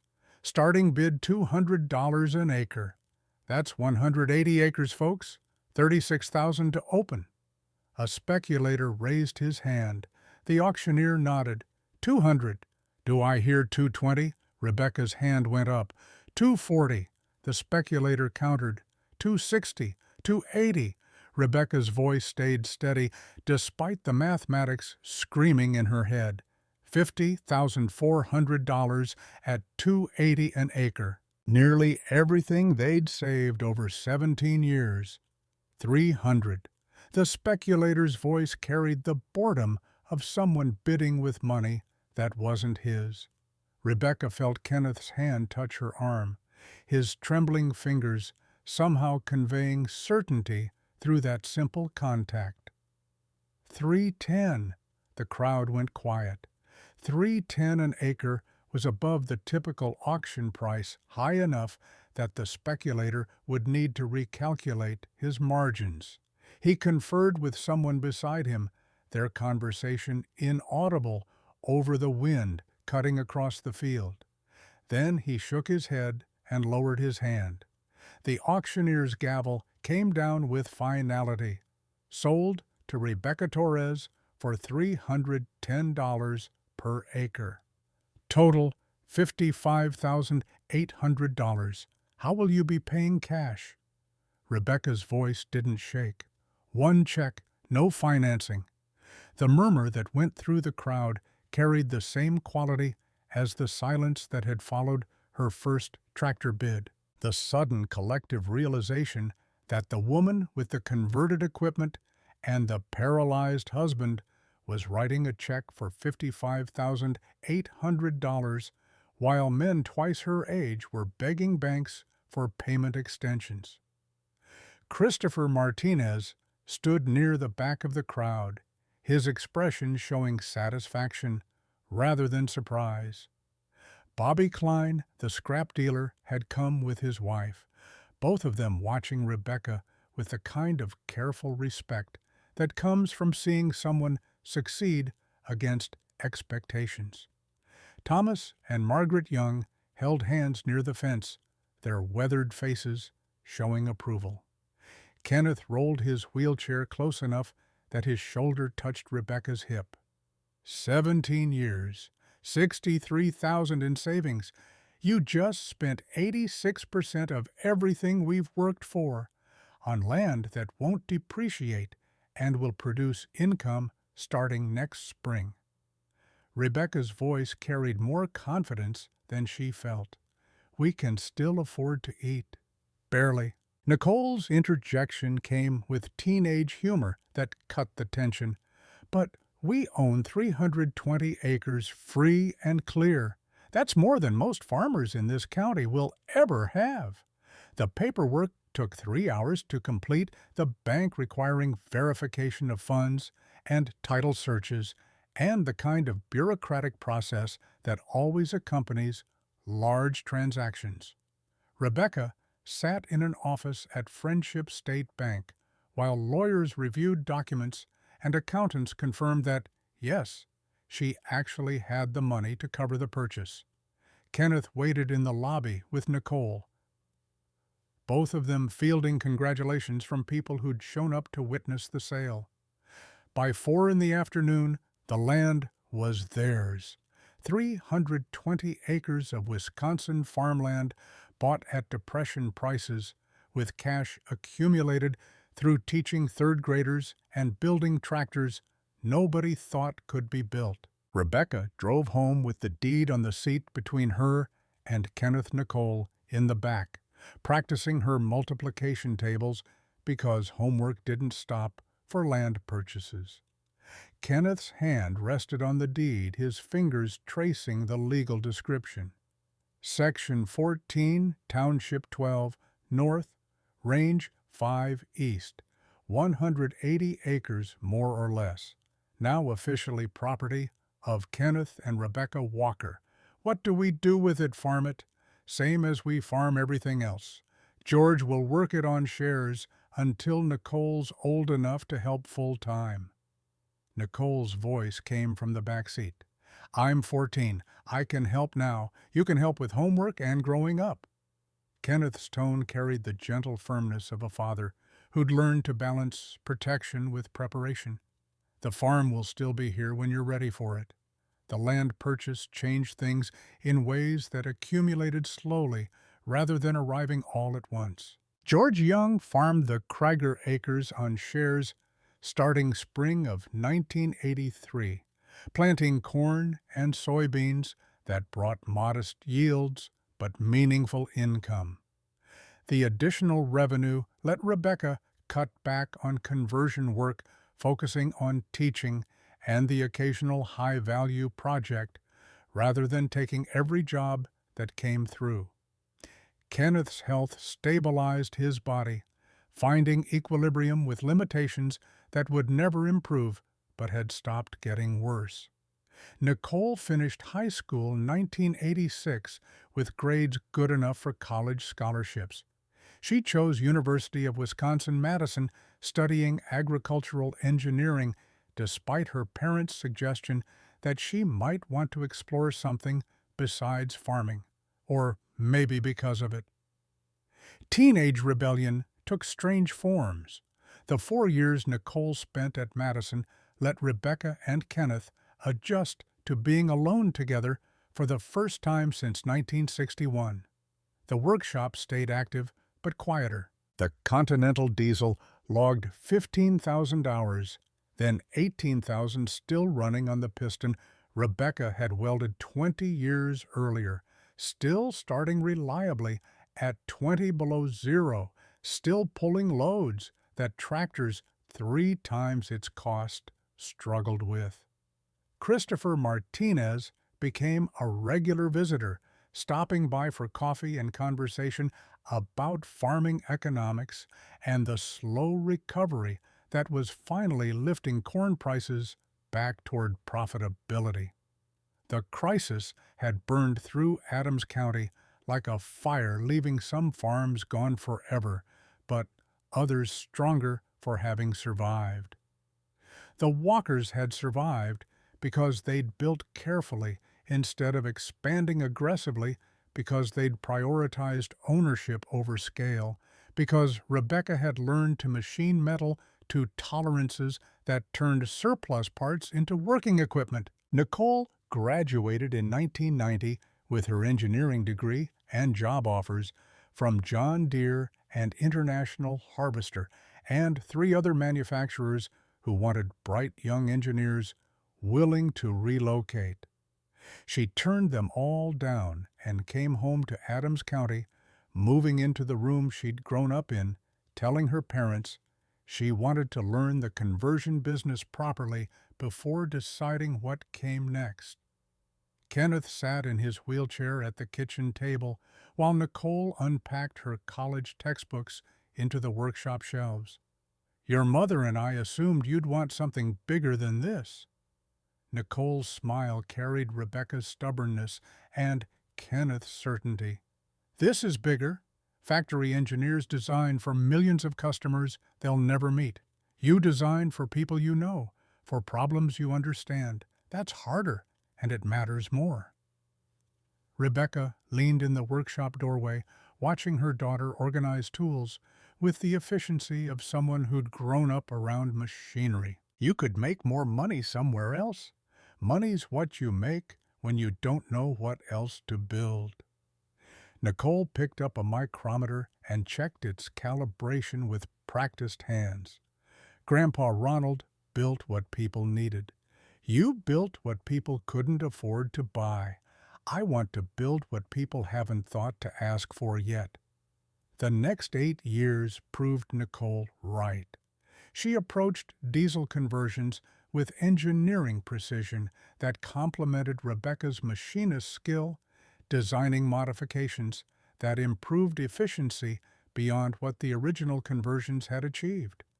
Turbocharging systems that extracted more power from smaller engines, cooling modifications that extended service life, fuel injection timing adjustments that improved cold weather starting.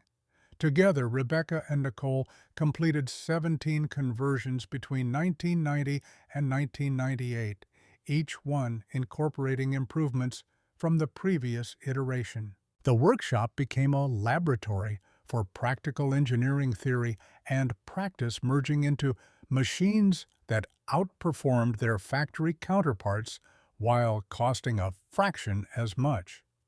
Kenneth's role shifted from technical director to historian, documenting each conversion in detailed notes that expanded on Ronald's original notebook. 3 generations of knowledge accumulated on those pages. Ronald's principles of precision machining, Rebecca's adaptations for working without factory specifications, Nicole's engineering optimizations that pushed performance beyond what surplus parts should have been capable of achieving. The Adams County Historical Society contacted Rebecca in March of 1998 with a request that caught her off guard.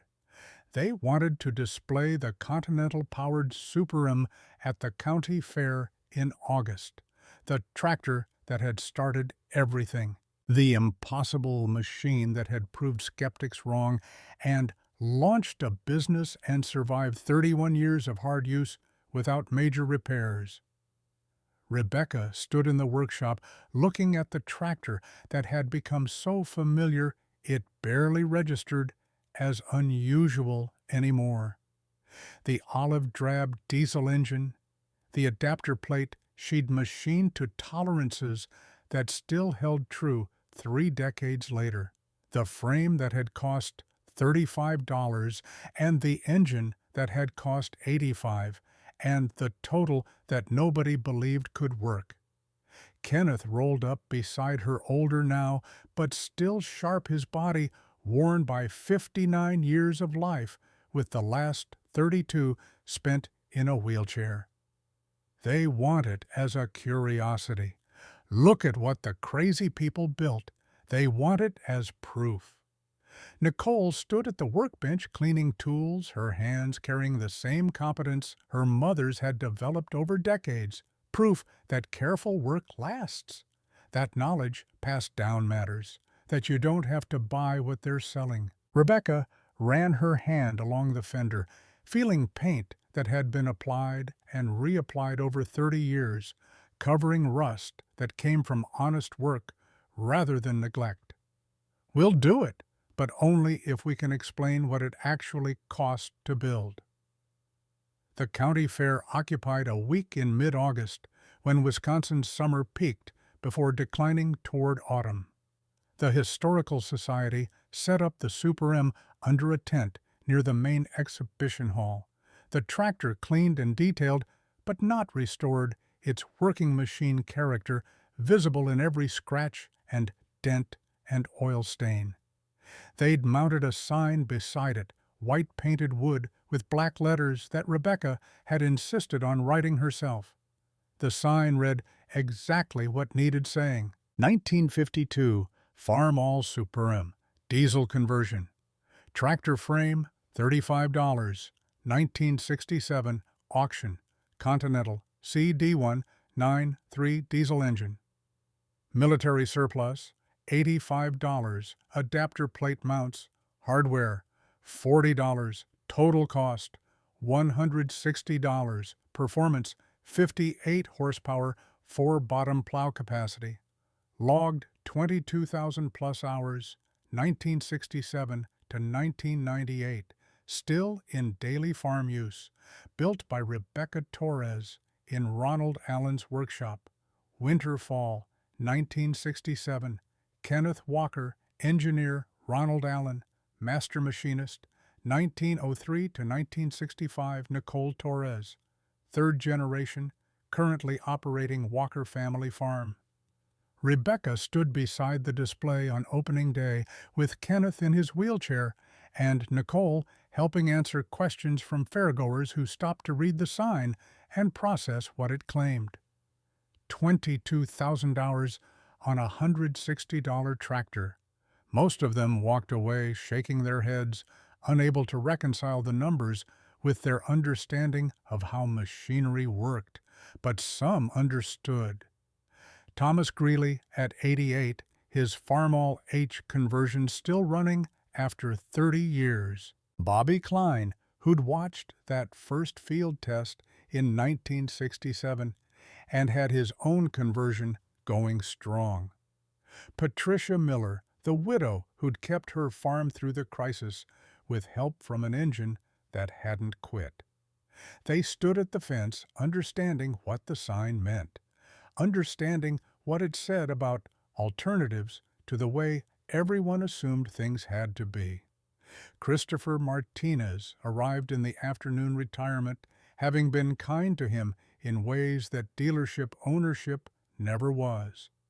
He walked around the tractor slowly examining details he'd examined a dozen times before, but seeing them differently in the context of public display. "You know what this is?" Christopher's voice carried across 3 decades of knowing the Walkers. "This is evidence that the factory doesn't have all the answers, that sometimes the best solution is the one that doesn't exist until someone builds it." Kenneth's hands rested still on his wheelchair armrests. "My father used to say that a factory builds what it can sell. A machinist builds what's needed. The difference is profit versus purpose. And what did this build?" Christopher gestured at the sign, at the tractor, at everything it represented. "Freedom." Rebecca's voice came quiet but certain. "Freedom from debt, from payments, from needing permission to survive. We built what we needed and it carried us through everything that came after." A reporter from the Adams County Press took photographs and interviewed Rebecca about the tractor's history. The article ran the following week under a headline that made Rebecca wince, but Kenneth loved, "The $160 tractor that changed Adams County." The story quoted 5 farmers who'd had conversions done over the past 3 decades, all of them still running combined savings versus buying new, estimated at over $200,000. Nicole read the article aloud at the dinner table while Kenneth and Rebecca listened. The final paragraph caught something Rebecca hadn't said in the interview, but that the reporter had apparently understood anyway. In an era of planned obsolescence and disposable equipment, Rebecca Torres proved that careful work produces machines that outlast the people who build them. Her tractor isn't just running, it's thriving, and it's teaching a 4th generation that the answer to impossible might just be better engineering. Kenneth set down his coffee cup with trembling hands. 4th generation. Nicole's smile came slow. "I'm pregnant, due in February. Didn't want to say anything until after the fair." The silence that followed held joy and surprise, and the particular terror that comes with realizing that legacies aren't theoretical anymore. They're babies that will need raising and teaching, and eventually training in workshops where metal gets transformed into possibility. Rebecca reached across the table and took her daughter's hand. "Boy or girl? Don't know yet. Don't care. Either way, they're learning the lathe." Kenneth's laugh came rough with emotion. "Your grandmother would have loved this. She does love this." Nicole's free hand touched her stomach. "She loved it before I was born, and she'll love it after I'm gone. That's what building for permanence means.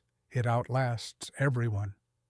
The baby arrived in February of 1999, a girl they named Margaret after Margaret Young, who'd passed away the previous autumn. Rebecca held her granddaughter in the workshop while snow fell outside, and the Continental diesel sat cold and patient under its cover, waiting for spring plowing. Nicole stood beside her mother, looking at the machines that had defined their family for 3 generations. "She'll learn all of this." Nicole's voice carried the same question Rebecca had asked Kenneth 32 years earlier. "If she wants to." Rebecca adjusted the baby in her arms. "But we won't force it. Your grandfather taught me that knowledge offered is different from knowledge imposed. What if she doesn't want it? Then we taught her to choose. That's worth more than machining anyway. Kenneth rolled his wheelchair close enough to see his granddaughter's face, his expression soft with the kind of satisfaction that comes from seeing work continue past your ability to do it. She's got her great-grandfather's eyes. Ronald would have been proud. He is proud. Rebecca handed the baby to Kenneth, watching his trembling hands steady as they held new life. Proud of you, of me, of Nicole, of this. She gestured at the workshop, at the tools, at the accumulated knowledge that hung in the air like metal dust. We built what he started.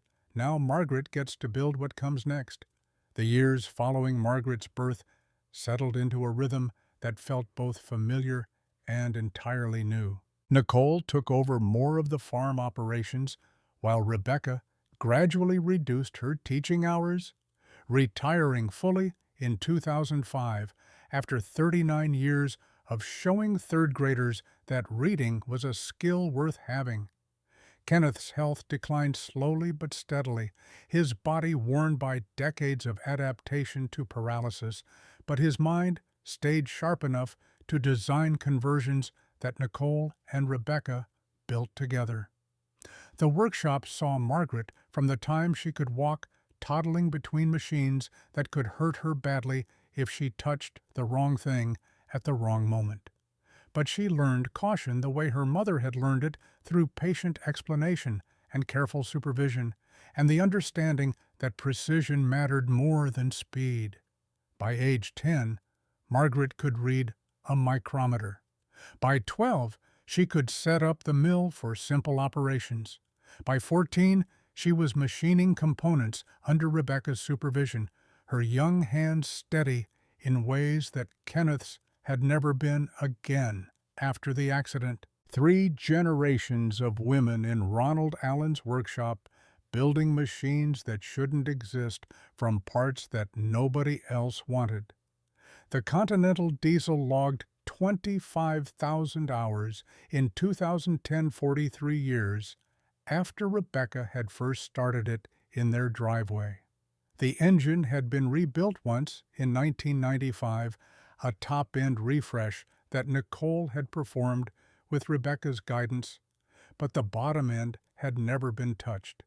The adapter plate showed no cracks, despite 4 decades of transmitting torque from diesel to transmission. The tractor ran.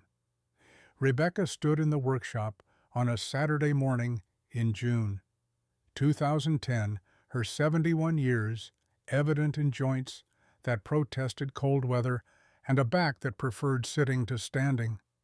Kenneth sat in his wheelchair beside her, 73 years old, his hands more unsteady than ever, but his eyes still tracking the work Nicole was doing at the lathe, with Margaret watching and learning. Nicole shut down the machine and held up a finished flywheel adapter, its surface bright from cutting its dimensions, exact to the tolerances that 3 generations had maintained as standard.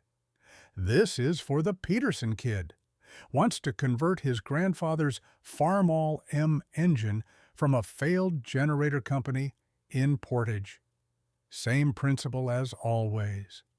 Rebecca's voice carried the accumulated weariness and satisfaction of someone who'd spent 4 decades building machines, different pieces, same mathematics.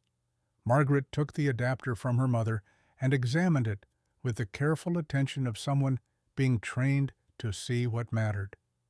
Why do we make these? Factory could make them faster. Factory makes what sells. Nicole's answer came automatic, the phrase so ingrained it required no thought.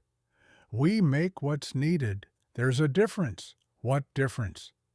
The factory stops when profit stops. We stop when the need stops. Kenneth's voice came from his wheelchair, weaker than it had been, but still certain. Your great-grandfather taught your grandmother that. She taught your mother. Your mother's teaching you. That's what makes it matter. Margaret set down the adapter and looked at the Continental Diesel, visible through the workshop door, its olive drab paint faded but its mechanical integrity intact after 43 years. Will this still be running when I'm Grandma's age? Rebecca walked to the door and put her hand on the warm metal of the engine block. It'll run as long as someone maintains it. That's the point. We didn't build this to last 40 years. We built it to last until someone decides it shouldn't last anymore. So, forever, near enough. Kenneth rolled his wheelchair to join them, the 4 generations of knowledge, represented by the people in that workshop, visible in posture and competence, and the way they all understood what the machines meant. We build for permanence, not because we think we'll live forever, but because the work should. The sun angled through the workshop windows, catching metal dust that hung in the air the way it had hung there since Ronald Allen had first set up his lathe in 1932. 78 years of machining in that space. 3 generations had learned precision there. A 4th was learning it now. The Continental diesel idled outside its exhaust note, familiar as breathing a sound that spoke of calculated risk and careful work, and refusal to accept other people's definitions of impossible. Rebecca stood between her husband and her daughter and her granddaughter while the lathe cooled and the workshop settled into afternoon quiet. Somewhere in Adams County, another farmer was discovering that factory equipment cost more than careful building. Somewhere, another engineless frame was waiting to be bought for scrap prices and rebuilt into something impossible. The work was never finished because the need was never finished, but the proof was everywhere. In 22,000 hours, that had become 25,000. In conversions still running after 3 decades, in a granddaughter learning to read micrometers while other 12-year-olds learned social media. The answer had always been in the metal, waiting for hands willing to shape it, and minds willing to see what could be built from what everyone else thought was worthless. Kenneth's voice came quiet in the workshop silence. What did we build, Rebecca, really? She looked at the tractor at the workshop at Nicole and Margaret, standing beside machines that had taught 3 generations that impossible was just a word that stopped people from trying.